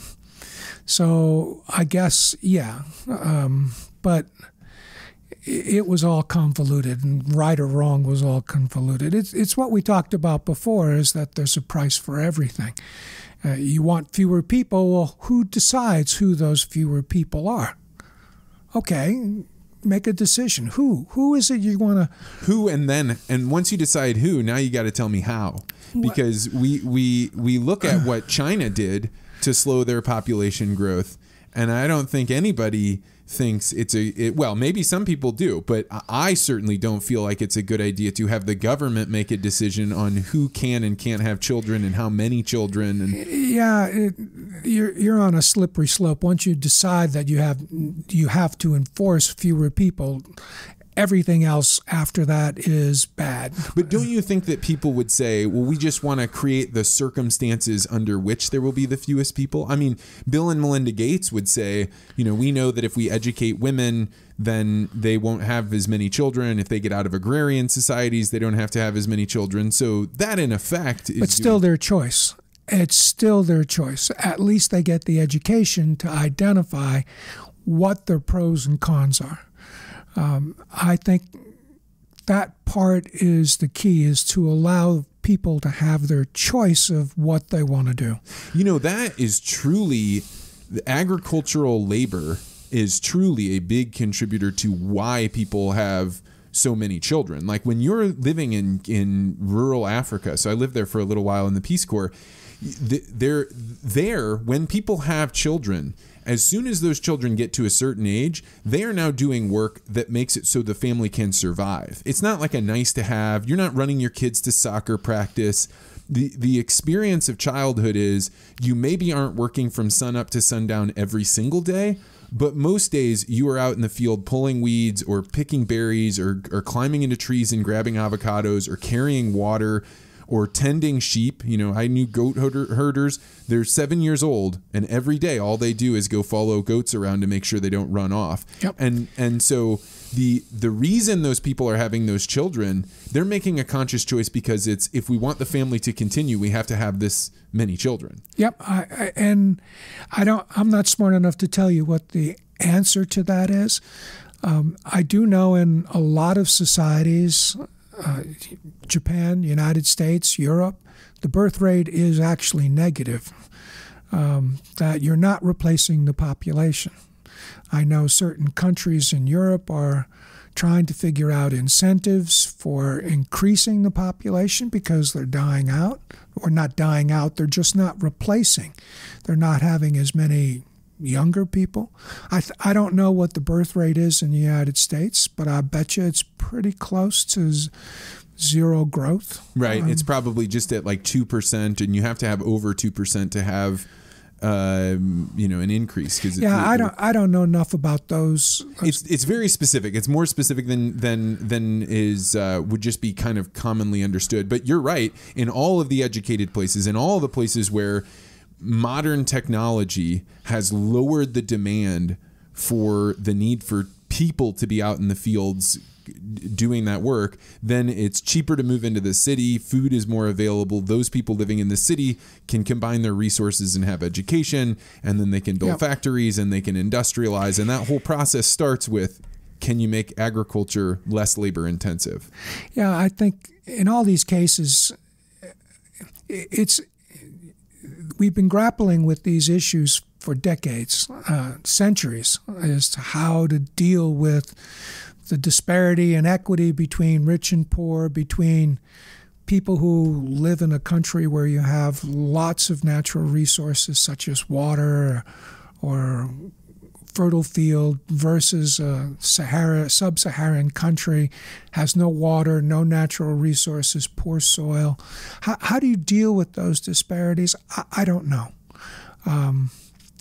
But I do think things are getting better. I do think, despite ourselves, that we're getting to be better as an overall world. So this is something I would have asked you about had you been at Monsanto when I was still working there, but I didn't. And I actually had a jarring experience that actually prompted me to write Hugh Grant, who's the CEO of Monsanto, a letter and get a meeting with him by accident. I just wrote it thinking he's just going to ignore it, but he took it very seriously. But it was that I was invited to MIT. And I went to the Knight Science Fellows program, which it meant that there were 12 journalists that were given a year, a whole fellowship. So they were paid to just go to MIT, and they would audit science classes. Any class that they wanted, they could go and audit it and just sit in and try and learn and be exposed to cutting-edge scientists and robotics and artificial intelligence and biology. And then the purpose of it was that they would learn how to be better science journalists if they had done this. So these were journalists from National Geographic and Bloomberg and from all over, Outdoor Magazine. And I was invited to come give an off-the-record talk. Now, that doesn't mean I wasn't allowed to talk about the fact that I gave it. I was invited, and they agreed that whatever I said, they wouldn't report in the paper. So you could go and so I went with another scientist, and I'm trying to think of his name. He has long hair. He was out in Boston. Wasn't Larry Gilbertson? No, he doesn't have long hair. No, he doesn't have. I'll think of it in a bit. But anyway, so I went there and we gave a talked about this thing that I talk about, the well actually graph and the tribes and the networks. And I was saying, this is what you would do if you decided that changing perception of things like GMOs was the most important cultural question that you could get resolved. Because if people are afraid of GMOs, then they won't use them. And if they don't use them, then that causes world hunger. I see that my work has the potential to contribute in a big way. They love this talk. We have a great conversation. We get done and they invite me to dinner. So we're in Cambridge, Massachusetts. I'm at MIT. We leave that place. We walk a few blocks away, and we go to a restaurant that it is $80 a plate. It's like $250 bottles of wine. And these graduate students are able to pay for this. It's a part of bringing a speaker. It's like, hey, we get to take you out to a really nice dinner. And we did. We had a great time. And we're sitting there eating probably one of the most expensive meals and probably the most expensive real estate on the Eastern Seaboard. And we're talking about esoteric ideas about science and agriculture and all these things. And the people that I'm sitting with say, I know that the scientists like Steven Pinker are saying the world is getting better, but I don't think so. We have so much environmental chaos. We have so much corruption. We have so much, and they just went on and on and on. And I'm sitting there thinking, you are literally at the top of the world. And if you think that the world is getting worse, that things are not, we shouldn't be looking forward to the future. In fact, that's just an abysmal apocalypse. Then what the hell is anybody else supposed to do?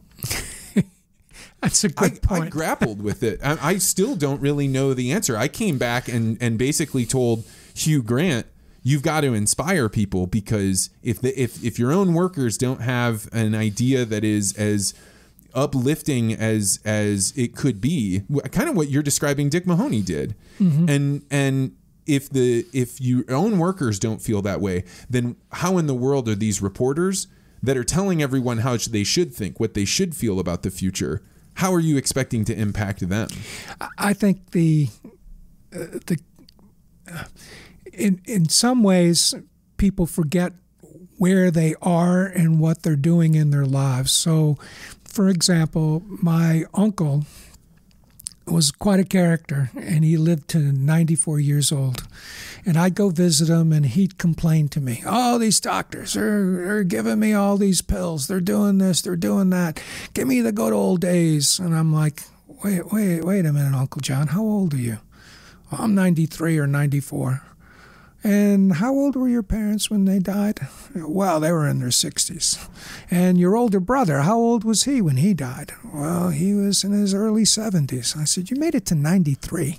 So this can't be that bad. I mean, come on.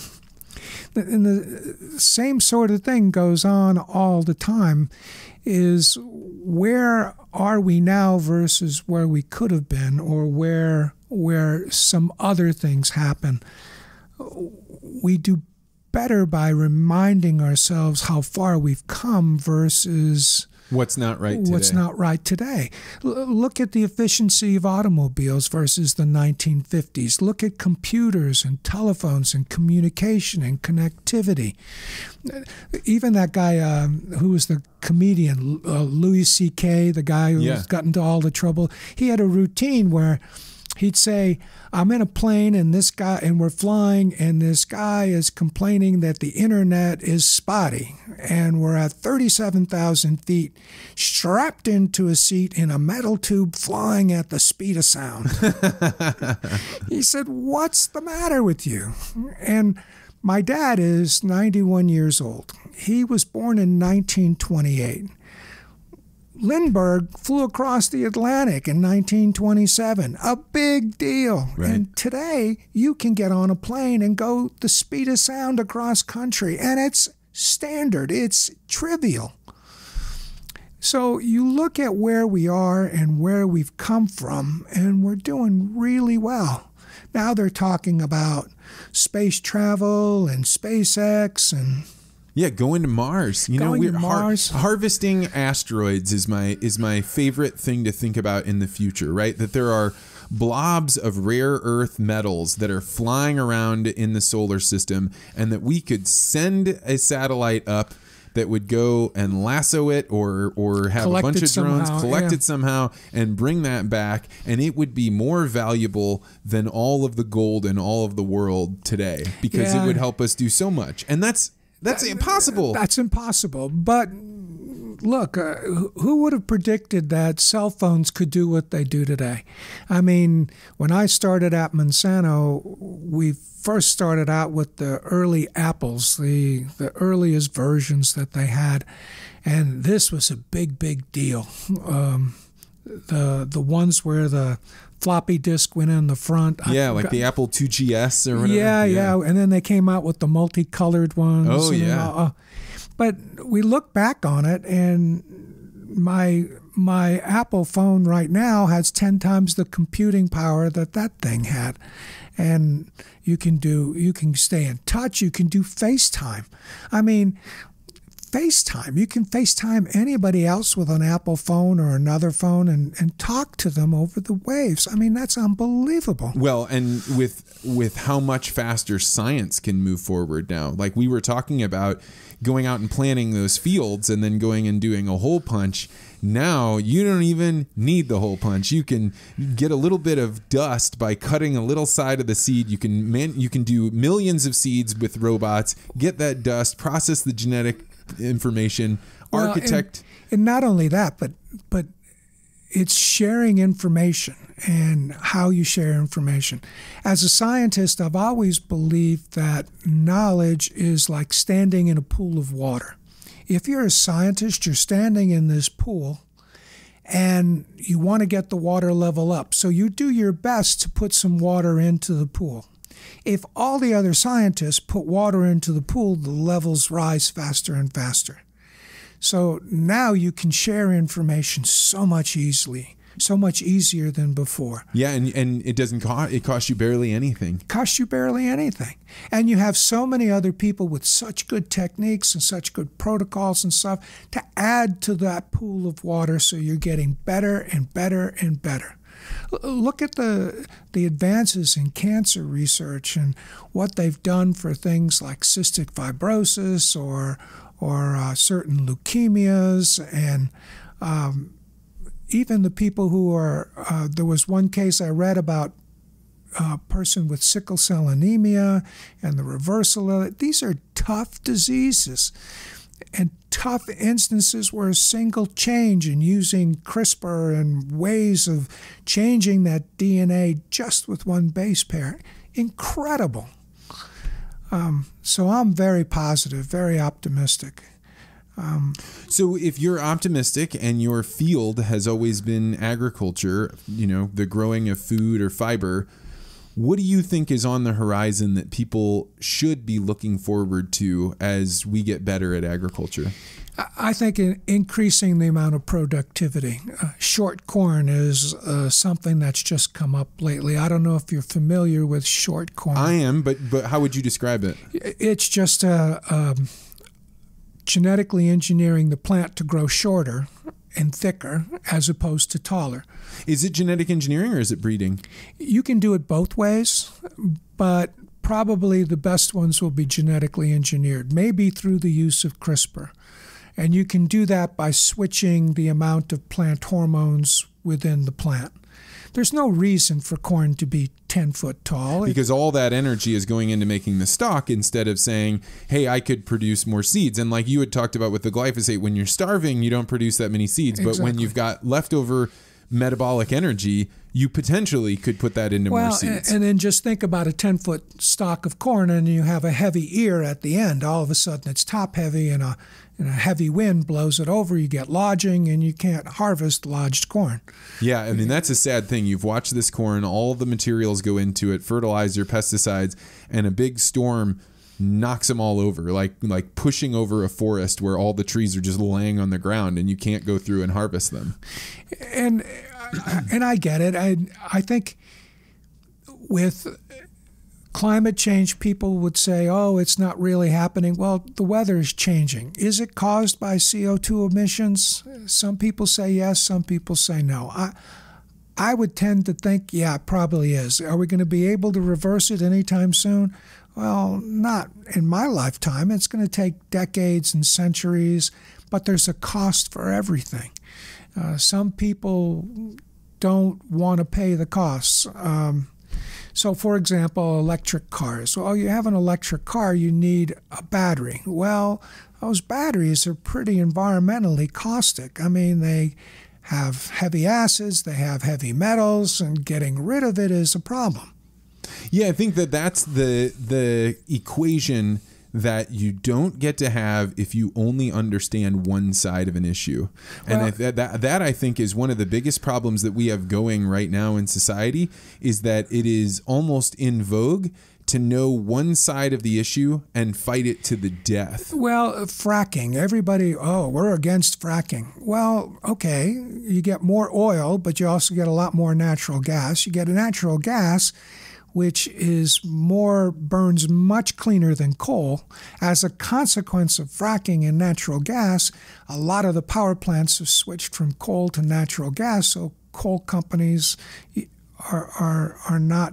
Oh, and I am watching the money roll into the anti-fracking groups, because you're starting to see stuff on social media, you're starting to see articles written. Those things most of the time are not written for free. There's somebody saying we should not do fracking because we should do this other thing, which happens to be the thing that I own. Yeah, of course. And whether it's the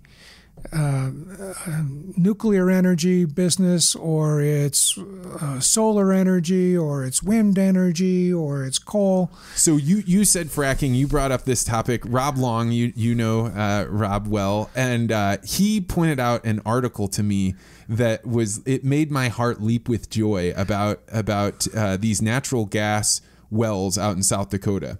Right, you can actually go and look on a satellite image at night, and it looks like it's Chicago, because they're just lit up from burning some of the natural gas off of the top, because they're going for that oil. And it's like, if we try and capture this or move it through a pipeline or try and compress it, it's just too expensive, and it's not enough energy for us to be able to use. Right. And so for a while there, they were just burning these things. But there's a group of investors right now putting together a system where you can capture that natural gas that is coming off of those wells and burn it in a generator right away. And those generators power Bitcoin miners. It's genius. We can talk about Bitcoin another time. We don't have to talk about it, but it's a great idea, because it is saying you can capture energy that was going to be wasted. It was just going to get burned up. And now you're turning it into digital currency, whether that's a good idea or not, who knows. And now people can buy that Bitcoin because those miners are producing it, and then they can go out to the market and sell it. So they've found a way to be able to capture value on what was at one point in time total waste. Yeah, I think that's always the key. Is there's always trade-offs. The guy could not have come any closer with that lawnmower than he did right there. That's okay. We'll just wait once. There he goes. But I think there's a price for everything, and you just have to balance what price you want to pay. Do you want to lose mountains in West Virginia, or do you want tremors in Oklahoma? Make your pick. Do you want? Well, and then the alternative choice, if you don't choose one of those, is what energy consumption are you going to choose to not use, or are you willing to force everyone else to not use that thing? Right. And the thing that you're asking them to give up, is it actually going to make an appreciable difference on the demand of energy? So, for example, you can focus everybody's attention relentlessly on plastic straws. Maybe that is a poor use of oil. Maybe it's getting all this pollution. But you only get one chance at the people's attention to change something, and straws is the thing you're changing. Plastic straws would not be what I chose. You look at companies that do waste management, recycling and so forth, and they say, well, it's no longer feasible because China won't take it because it's not clean enough. Well, make it clean enough. Figure out how to do that. You can take plastic bottles and you can make shoes out of them. You can make park benches. You can do all sorts of things. And they'll last forever. So what do you think of ethanol? I like drinking ethanol. That's a good thing. But ethanol has its price as well. I mean, ethanol adds. And I'm specifically, for listeners that don't know, there are production plants all over the world, but in the United States it's big, that you can turn corn, and you want to grow a certain type, into a certain alcohol, and that alcohol can be blended into fuel and be used to power cars. Right. And I think ethanol, when it's mixed with gasoline, the engines burn cleaner and they get higher octane, so you don't have to use a lead additive to increase the octane. Oh, I guess I didn't realize that. So that's one of the big pros. We'll just wait 1 minute. I think he's got like 2 passes, maybe 3. I can't believe it's like the worst luck. It's okay. So, but the other part is, if you have ethanol production as part of a integrated corn processing chain, then it's fairly easy to understand how that would work. Yes. So for example, taking corn and squeezing the oil out first, you get corn oil. Then you ferment away the carbohydrates to make ethanol. And then what you're left with is this high-protein corn, or what's it called? Dry distillers grain. Yeah, that's right. Which you can then use for feed for chickens and a high-protein feed for other animals. So now you've taken corn from just being used for ethanol to being used for oil, for use for ethanol, and used for feed. So it's fairly integrated, and ethanol becomes a byproduct, not the end. You know, that strikes me as almost being like the way that the Native American culture gets a lot of respect for saying, we used all of the bison, we used every piece of it, and when the settlers came out here, they were just going after one thing. Well, now with corn, we're using all of it. Theoretically. Now, whether they do that all the time or not, I don't know. I would think that that's a very good use of how you would do it. And I could support that easily. Agriculture is a hard business. It's hard to get people to work in agriculture. There are parts of the United States where you go to North Dakota, South Dakota, Kansas, Oklahoma, people scratch out a living in those desolate areas, and there's not many people out there. Yeah, I have a buddy, Jared McDaniel, who runs a podcast called Ag Uncensored.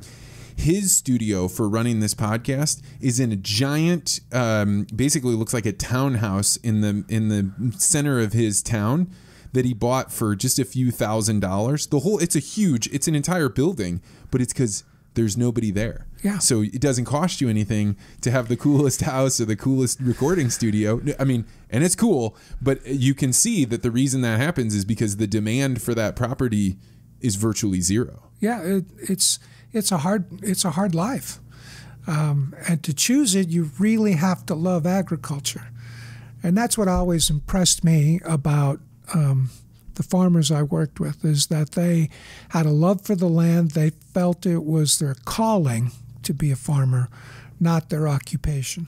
Do you feel like that was your way with science? Do you feel like you had a calling in that same way? It worked out that way, yeah.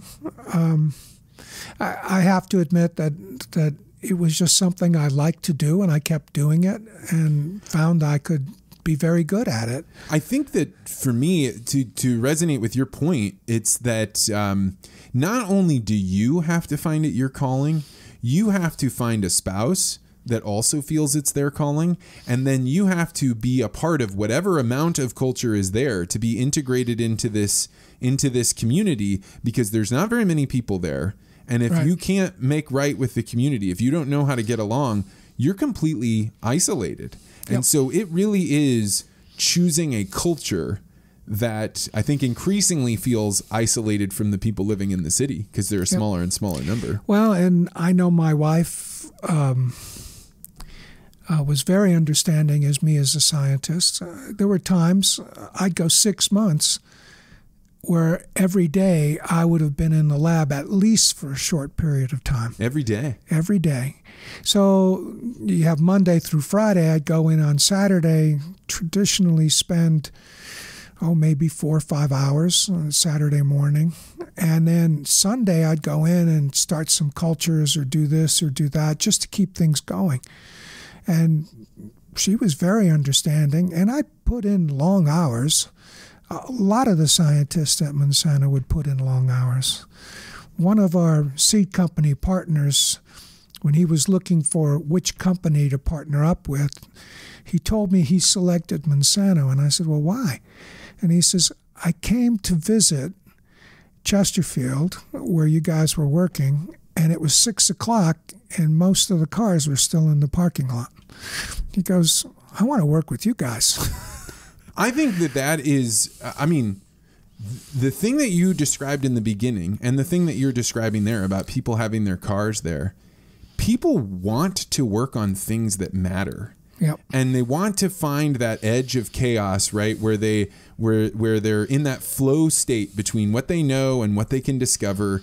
And when you do find it, there is nothing more satisfying in the world than being able to ride on that wave. Well, and there's a part of that to make sure that you're constantly in it. There was one of the development courses I took at Monsanto, and I didn't have a choice, I had to take this course, was a very interesting exercise they did with our group. We paired off with another individual, and you had to ask each other questions, but the questions were very specific. So the person who was asking the question could only ask, regarding Monsanto, what do you want? What do you really want? And why do you want that? And so the other person would talk, and those were the only questions they could ask. So if they say, well, regarding Monsanto, what do you want? Well, I want a corner office. I want more money. I want more responsibility. Well, what do you really want? Oh, I really want to do this, this, and this. Well, why do you want that? And more often than not, it was, I want to work on something that makes a difference, that improves people's lives, that I can sit back at the end of my career and say, yep, I did that, and that was worth it. That was really worth my time. And as long as Monsanto can get you, what do you want? What do you really want? Why do you want that? If you can answer those questions, then that's how you knew you wanted to stay at Monsanto. Did you ever have a time when the answer was, what do you want? What do you really want? And it was in conflict with what you were getting? Yeah, and toward the end of my career, I was more than ready to leave. Oh, shit. Okay. Yeah, I was ready to leave because, number one, they had already made up their mind they were going to either buy another company or... This was right before the announcement of, well, not right before, but a year or so before. And we knew that this was going on. They had talked to Syngenta, and Hugh Grant was very upfront about it. He says, if we don't buy another company, then we're going to have to find some sort of arrangement or relationship, which means somebody's going to buy us to survive. And so, okay, I get it. And once that became the mantra of what they wanted to do, the focus left wanting to get things done to wanting to get to survive. Yeah, that's right. And people became laser focused on that. So survival. So the thing that you were describing earlier about wanting to have these partnerships and connections, that was not the emphasis. Nope. It was, we're doing something different now. We've decided we're either going to take over somebody else's ship or we're going to have our ship taken over. And there's not going to be not any room for that because they don't carry, those individuals won't honor the commitments we make now. Right. And so to the fairness of the corporation, the decision that they made not to do those partnerships may not have been the thing that you as an individual agreed with, but you understand why they did it. Of course I do. I understand why. I didn't like it. And they were, in the past, we always had a sense of vision or mission and focus to where we were going. Now all that was put on hold for a long period of time. And that was a struggle for a lot of people because and some people because they wanted to see their career move forward and they wanted to have some kind of sense, should I be buying a house now? Should I be investing in, my kids' education? How should I be spending my time and money? And they want to have certainty. But there were other people that said, I want to be doing something that matters. And right now you guys are doing you're doing right by me. You're keeping me employed, but I don't have much to do right now. That's exactly it. And I think there are certain areas where you become independent of the noise. If you were working in the laboratory and you had a scientific project that you knew was really worthwhile, then you could really focus in on it and make progress independent of the outside noise.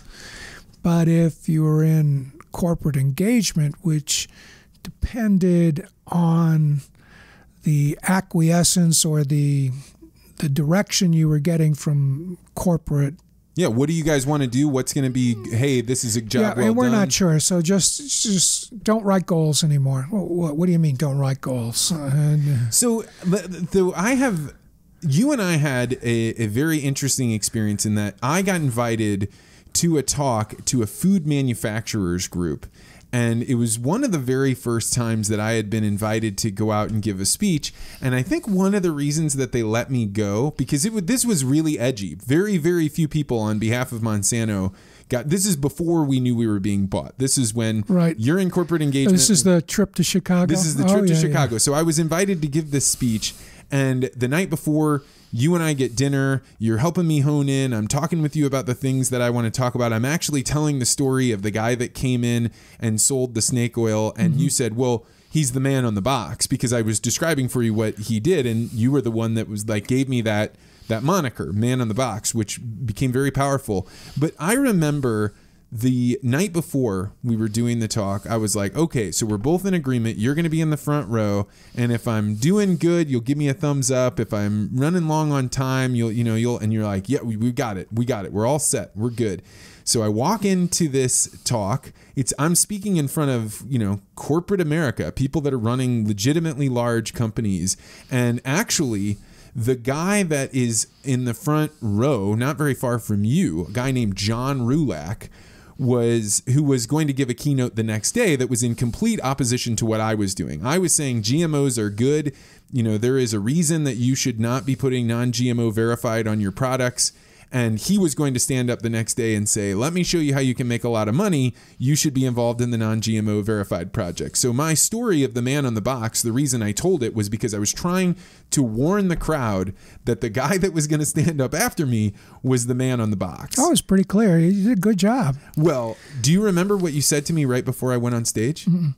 Right before I got on stage, the guy is literally reading my bio. It's the first time I've ever stood up, I think, on behalf of Monsanto. Certainly the only time I'd ever been recorded. There's spotlight. There's everything. There's, 300 people in the room. Yeah. And I'm just about to be introduced to go on stage, and you lean over to me and you said, hey, about that stuff about telling you whether you're doing good or your time, you're on your own up there. Good luck.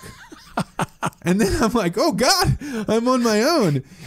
But there was nothing to be done about it. There was no time to plead with you. The reason I did that was because I didn't want you constantly looking down to see if you were doing the right thing. If you want to be genuine, if you want to connect with your audience, you have to be who you are. In Hawaii, the term aloha is a fusion of two words. Alo is how you appear to everyone else, and ha means the spirit of who you are. So when you say aloha, you are essentially saying, okay, the way I am appearing to you is exactly who I am. Whoa. I'm holding nothing back. So when I say aloha to you, what you see is what you get. No filters, no analysis, no conditioning. That is deep. I am leaving myself out so you can see who I am. You have to have that when you go before an audience. Just like testifying in a trial, people can tell when you're telling a story or the company line or you're stretching the facts. People know. People aren't stupid. They pay attention. I've often said in all the trials I was involved with over patent cases, I could tell when someone was stretching or when they were lying or when they weren't sure. Under all that pressure, it's obvious. Right. And any trial attorney will say, they can tell right away if this guy's going to be a good witness or not, or if he's going to stretch the truth. So you want to have that aloha. You want to talk as if you're showing people who you are. And as a scientist, I always thought that it was so important to publish papers and to talk about your research, whether they were patents or papers, because you were putting the essence of who you are on paper for people to see and judge. And when you publish a paper, when you publish a patent, they get to rip apart every little bit of it. And there may come a day when you have to stand in an actual courtroom and defend what you put there. Well, even if you don't, it is part of you. It is who you are. And that is your your spirit of yourself who comes forward. Now, it sounds a little deep, but the reality is when you talk to people, you try to be as sincere as you possibly can, and that shows through. How you appear shows through. That is 100% my experience when I would go out and speak on behalf of Monsanto, because it became very quickly very clear to me I didn't actually care what happened to the company. And actually that's a function of you. There was a time when you and I had been doing mentoring. It was getting close to when you were about ready to be done. You were about ready to retire and leave. And we went out on a park bench. Oh, yeah. And there was a fountain there. We used to go sit out there all the time because I would tell you about things I was worked up on and things that I was trying to do. And sometimes when I would get a little riled up, we'd go outside and take a walk. And I remember sitting on the park bench with you and you, listening to me talk, but then very patiently and calmly saying, Vance, I think that you're falling in love with this place, and I think that that's a mistake. And you said, it's not your job to defend this place. You were the rare person that could come in that didn't like us, but would give us a chance to explain. And your job is not to decide whether or not what we're doing is good or bad or right or wrong. Yours is to look and see what we're doing and then go answer other people's questions. Right. Because if you have a good story, the story will tell itself. Oh, man. That's exactly right. So if you really have a good story and you know it's a good story, just tell it. Just tell the story. And I think that's true for everybody. So there are, and companies like a Bayer, even like a Monsanto, they carry balance sheets and it's how they view themselves and this and that. In the end, it is what you do that makes a difference and how your commitments fit into that background. And sometimes the company doesn't honor your commitments or decides to go off in a different direction. So somebody was saying, oh, do you think Bayer would fund this initiative? They just gave $50,000 or some amount of money to the Magic House. And I'm like, look, Bayer does it because they want people to see their name associated with St. Louis. Do they care about Magic House? I have no idea. Maybe there's somebody in there that it's really important to them and they said, hey, if we're going to be giving money, this is the best place. But it would really come down to an individual having a vision for that pushes it through. Exactly that commitment, that vision. I see Bayer's name on the Blues game. The Blues game, yeah, and I see them in the ballpark. Well, is it because they like baseball or hockey? No, they don't care. They just want to be out and people to know they're in St. Louis and that they're a big employer here. There were commitments Monsanto had while I was there to certain things that went above and beyond. And Deborah Patterson, who used to head up the Monsanto Fund, was really good about identifying what those were. The United Way was one that, going back to even before Dick Mahoney, that Monsanto was highly committed to, allowing the campaigns to go through and to have such a big emphasis on what was going on because it was good for the community. Did Monsanto get a lot of PR because they were a major contributor to the United Way?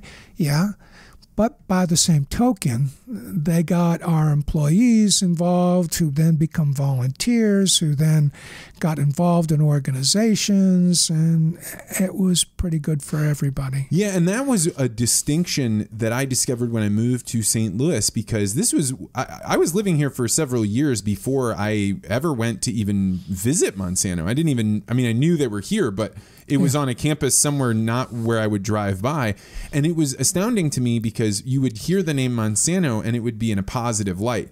Whereas literally everywhere else I had ever been was, if you said the word Monsanto, it's because somebody was telling you about what they saw in a documentary or read in a book. So you get here and people be like, oh yeah, my uncle worked for Monsanto, or oh yeah, it's a great company. Well, people really like it. And it was a cultural shift here. Yeah, and you see some of the places like Luling, Louisiana, or Muscatine, where they make the glyphosate, or where they do breeding for corn. Right. Those are the chemical plants that have been part of Monsanto for decades, at least 30, 40 years. But people have worked there. They've retired. They retire with a good pension. They retire in good health. And people look at that and go, well, this doesn't line up with someone who says that they poison people with glyphosate. People who worked at the glyphosate plant, they're pretty darn healthy. And by the way, they're in their Winnebago going across the country, or so that is a good story. Why is that not the story that was heard then? Well, I think it's because people aren't interested in a good story like that. If you lived in Luling, you'd be really into that story. If you didn't live there, what do you care? Yeah, that's true. I don't have any particular love for random named town. Yeah, how are those people treated by their corporation? Oh, Luling, Louisiana is treated well by Monsanto. Well, yeah, that's fine, but what about ta-da? And but like I said before, nothing is simple. Everything is kind of complex and all mixed together. So we maybe should make sure that the world that is listening to this conversation realize that you and I did not always just sit around and talk about Monsanto and man on the box and pesticides. You introduced me to, I was aware that there were different wines in the world, and I knew, I knew like Pinot Noir, these things, but I had never really had anybody sit down and say, I'm going to pour 3 glasses of wine from 3 different bottles and let's taste them and describe them. That was a really big experience for me. I'm in my early 30s when we met, and this was a good thing. How did you come to a love or an appreciation of wine in the way that you did? Growing up, my dad would have wine at Sunday dinner, and he would always let us as kids, even when we were younger, take a little sip, just a little sip. And then the same thing was with his beer. He could have a sip once in a while. Just, Dad, can I try your beer? Yeah, sure, just a little sip. Yeah. And I think once you start reading about wine and getting into it, you realize it's such a social thing. I always had this saying that you should never open a bottle of wine angry. And I told this to a friend of mine, and they said, I'd like to put that on a T-shirt. And I said, well, on the backside of the T-shirt, you should say, that's what gin is for.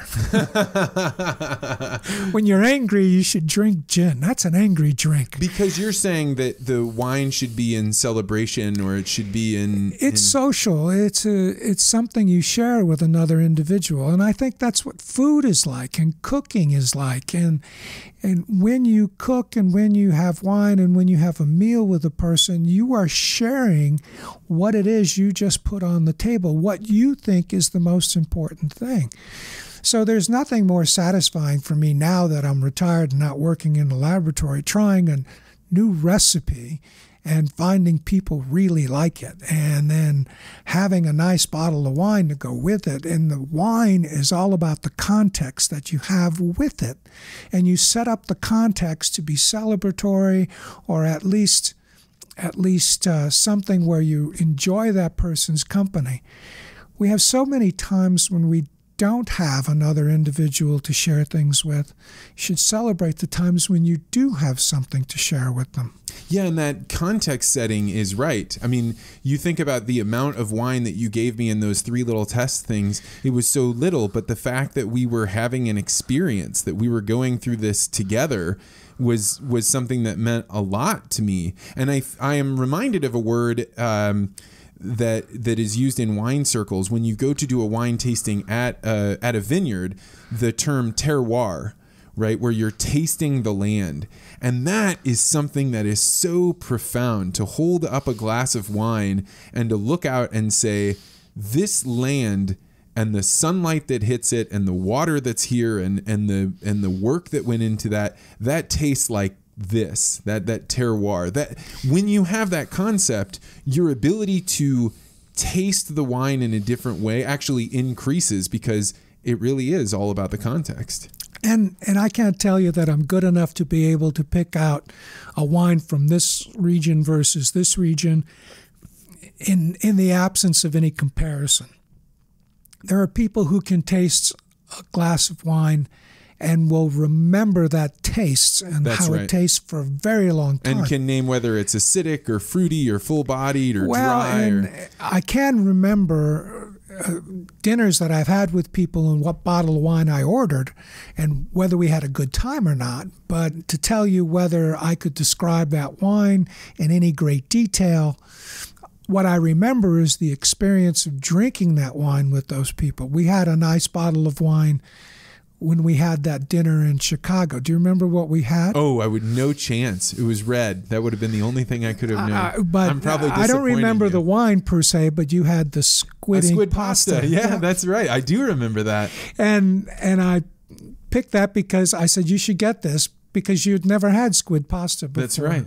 And I never told you this, but I had them make a separate check for the wine because I bought a better bottle of wine and I didn't want it to then our per diem to show up on the expense report. Oh. And so I paid for the wine. And you're the man. You've always been the man. And when I talked to, when I used to go on in the research organization, sometimes Rob Fraley would ask me to talk to somebody who was having a difficult time or these two people were not getting along. So the lead scientist that we were talking about before would sometimes say, hey, Fred, we got to get this worked out. You got to get people. Well, we got to get these people talking to each other to be civil because they're at odds with each other. And I'd say, okay, I'll take so-and-so out to dinner. I said, you're not going to bark at me about the wine price, are you? He says, if you get this solved, you can have whatever you want. Really? Yeah. Wow. And so in one instance, I would go out to dinner with this one individual every couple of months, and because he would be up from out of town, and I'd take him out to eat. We get a nice bottle of wine. I'd say, okay, how's that going? And he'd tell me all the problems, issues, concerns, and we talk about them and then walk it through. And by the end of the bottle of wine, everything was okay. But there were some people who were like that. I think, so Rob Long, again, he and I have been talking about this concept that is becoming more and more important to me called intersubjectivity. So it's really trying to have a shared understanding of what is going on in this chaotic world with another person really is the meaning of life, right? It's right. Otherwise we don't realize it, but we're only able to see this visible light because we evolved to see it. We could have evolved some different thing and we'd just be in darkness and not be able to see anything, but we can perceive through all of this chaos in this world. You and I can sit here together. We can have a meal together. We can have wine, and both of us can share this experience. And the fact that we shared it is what makes life exciting and worthwhile and not alone. Not every conversation has to be worthy of a philosophy course at a university. I mean, sometimes it's better not to talk about detailed stuff. And I know people who always like to talk about politics, and you want to polarize a conversation with people at dinner, just talk about current state of politics in the United States, especially now. Right. And But on the other hand, there are things you can talk about that give you joy, or, hey, I read this book and it was really good, or I saw this movie, what did you think, or what have you been doing, how's your job going, or, like you say, when you say to someone, tell me about it, all you have to do is say, oh, I moved into a new apartment. Oh, tell me about it. Exactly. And all of a sudden, it's a wonderful conversation. And you really have an appreciation for what that person is like. I think that that's another reason why it's an added in reason why reading books is so important, right? Like, I think that this thing that we were talking about with terroir and intersubjectivity and sharing meals, when you read a book that another person has read, or even better, another person has recommended, then you go and read that and you absorb those ideas. You're in your own context. You were either in your own bedroom when you're reading it, or you read it at night or on a plane, but yet you shared all of those ideas, and it could be a created world. It could be this fantasy land. It could be some historical event. The idea of experiencing a shared book between people, I think, is a lost thing oftentimes. When you give up reading or you don't make time for it, you miss out on having this deep intersubjectivity where you and I both have the same experiences despite being in different places. I found that since I retire, I enjoy reading a great deal, and I like to read nonfiction. I read a lot of fiction, some fiction, but I tend to like to read historical biographies, and I'll read 3 or 4 different ones about the same person or people around them, and try to piece together a viewpoint of what that individual was like. It's always kind of interesting to do that. What would you say is the last book that you read that changed what you did in the regular world? It changed some behavior that you had in some way? Oh, man, that's a tough question.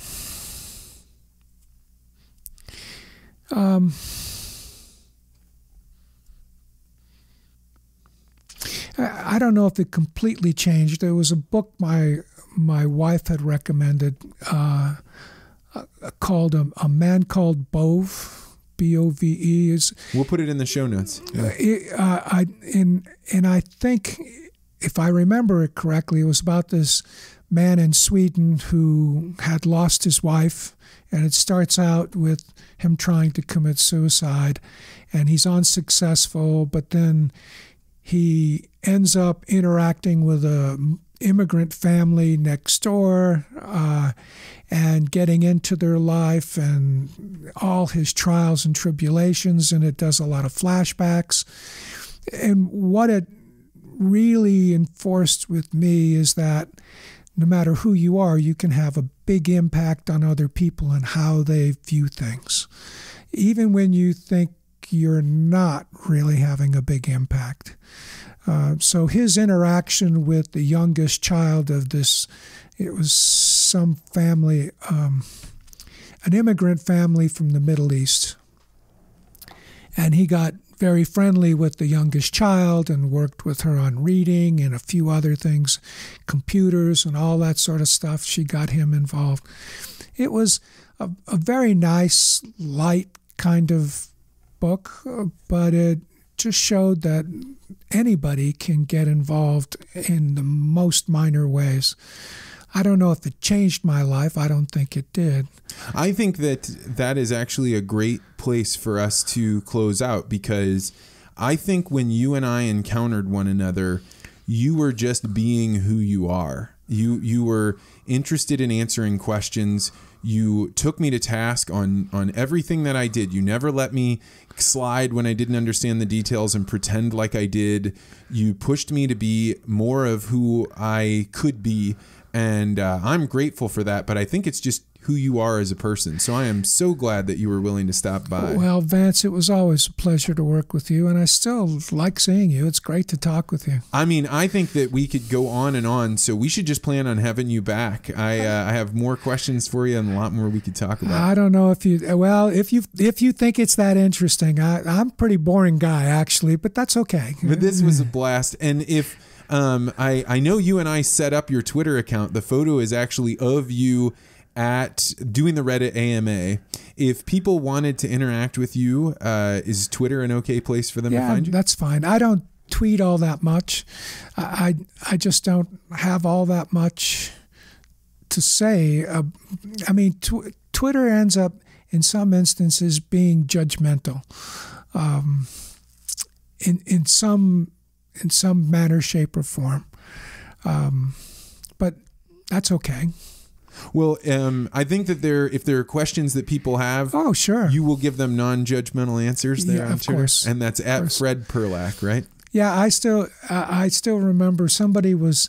I'm also into beer, like I am into wine, and someone was suggesting that they genetically engineer yeast so that they produce some of the aromatics found in beer, and that should solve all the problems, so we won't need hops. And the one that they came upon was basil or something else, and I'm like, you have no idea, do you? You have no idea what the beer culture is like and what craft beer is like and what people value. And they're not looking to get rid of hops. They're not.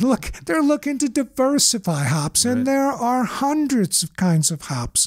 And how you use the hops, whether it's dry hopped or wet hopped or post this or pre this, it makes all the difference in the world. Yeah, that's right. And people love that diversity. And for you to say, oh, we'll engineer the yeast so all beer will taste the same. What? What, are you kidding me? Go buy Bud Light. Well, I think that that's one of the coolest things about online is that you can find the exact right group of people that wants to talk about the cool thing that you're super into. And if people are looking to find you, that I think you are somebody they should be into. And also to check out, I'll leave a note, a link to your Reddit AMA, because I think that was a great starting off point. Good. So thank you so much, Dr. Perlak, for Always a pleasure, Vance. Always a pleasure. Thank you. Well, that's going to do it for this week's interview with Dr. Fred Perlak. Thank you so much, Dr. Perlak, for stopping by the studio. If you want to learn more, as Dr. Perlak said, he goes by at Fred Perlak, Perlak, on Twitter. And he's not always super responsive, but every once in a while you see him get on there and fire off some tweets that could only be done with somebody that the expertise and the wisdom that he has. I want to thank you so much for sticking all the way through this interview. It means so much to me that you're here. In the last 2 weeks, I have had a huge upswing in the number of people that are reaching out. They're sending me direct messages on Twitter or sending me notes on Facebook. This means a lot to me. I really can't tell you how much it means to me when somebody said, I heard you talking about journaling and now I'm making a commitment that I want to start writing a journal as well. Or I heard this artist talking about how she generates creativity. And I think I want to start trying to create routines in that way. I'm getting these conversations and I love them, and I hope they keep coming, and I hope you keep giving me suggestions on ways to get better, ways to improve the audio quality. This is all exactly what I'm here for, is that I can put these things out and then smart, interesting, creative, curious people can send me a note and we can get connected. If you don't have something to say to me and you're not on social media, then I do have a request for you. Beyond all the typical things that help a podcast, you know, hitting the 5 stars and thumbs up on YouTube, even more than that, I'd love for you to think about who is a person that would really appreciate a new and different sort of podcast, one where we can have these long form conversations where you can really get to know another person, and send it to them. But if you're going to send it to them, the way that you can make it as valuable as possible to you is to say why you thought they might be a good person to send this podcast to. What was it that happened? Was it that they're creative and you thought maybe they would want to be hear another artist? Was it that you know that they're always curious and really suspicious about science, and so you wanted them to hear this because they would be able to discern whether or not the scientists' ideas were right or wrong? Or maybe it's just somebody that you know has an eclectic sense of what's interesting in the world. whatever it is, when you write them that note, tell them why you thought of them and ship them the podcast. I would love to know if you were one of those people that ever had somebody reach out to you and send you a podcast. And really, it's going to just continue to increase this community that we're building. I'm seeing people get to talk to one another on Twitter. I'm seeing lots of messages get shared on Facebook. And it means so much to me that this is happening. That means that you can have conversations that can have an impact on the world. So I encourage you, if you really like these podcasts, to pick somebody that you think fondly of, and send them the podcast and tell them why. Don't forget that on Friday, we will have another bonus episode. This week is going to be a special one. I have talked about the well actually graph several times before, but recently I was giving a talk to the Cooperative Communicators Association, and they happened to videotape that part of the presentation. So I have decided that I'll record an intro and put that video up. So if you've ever heard me talk about the well actually graph, sometimes I make reference to it, but I've also talked about it on the bonus episode where I talked about the value of learning to draw your ideas that I got from going to the Santa Fe Institute. So it's one that's been long awaited, and I'm glad to be sharing it. So stay tuned and check us out on Friday for that As the Crow Flies Friday episode. Thanks so much, and we'll see you on Friday.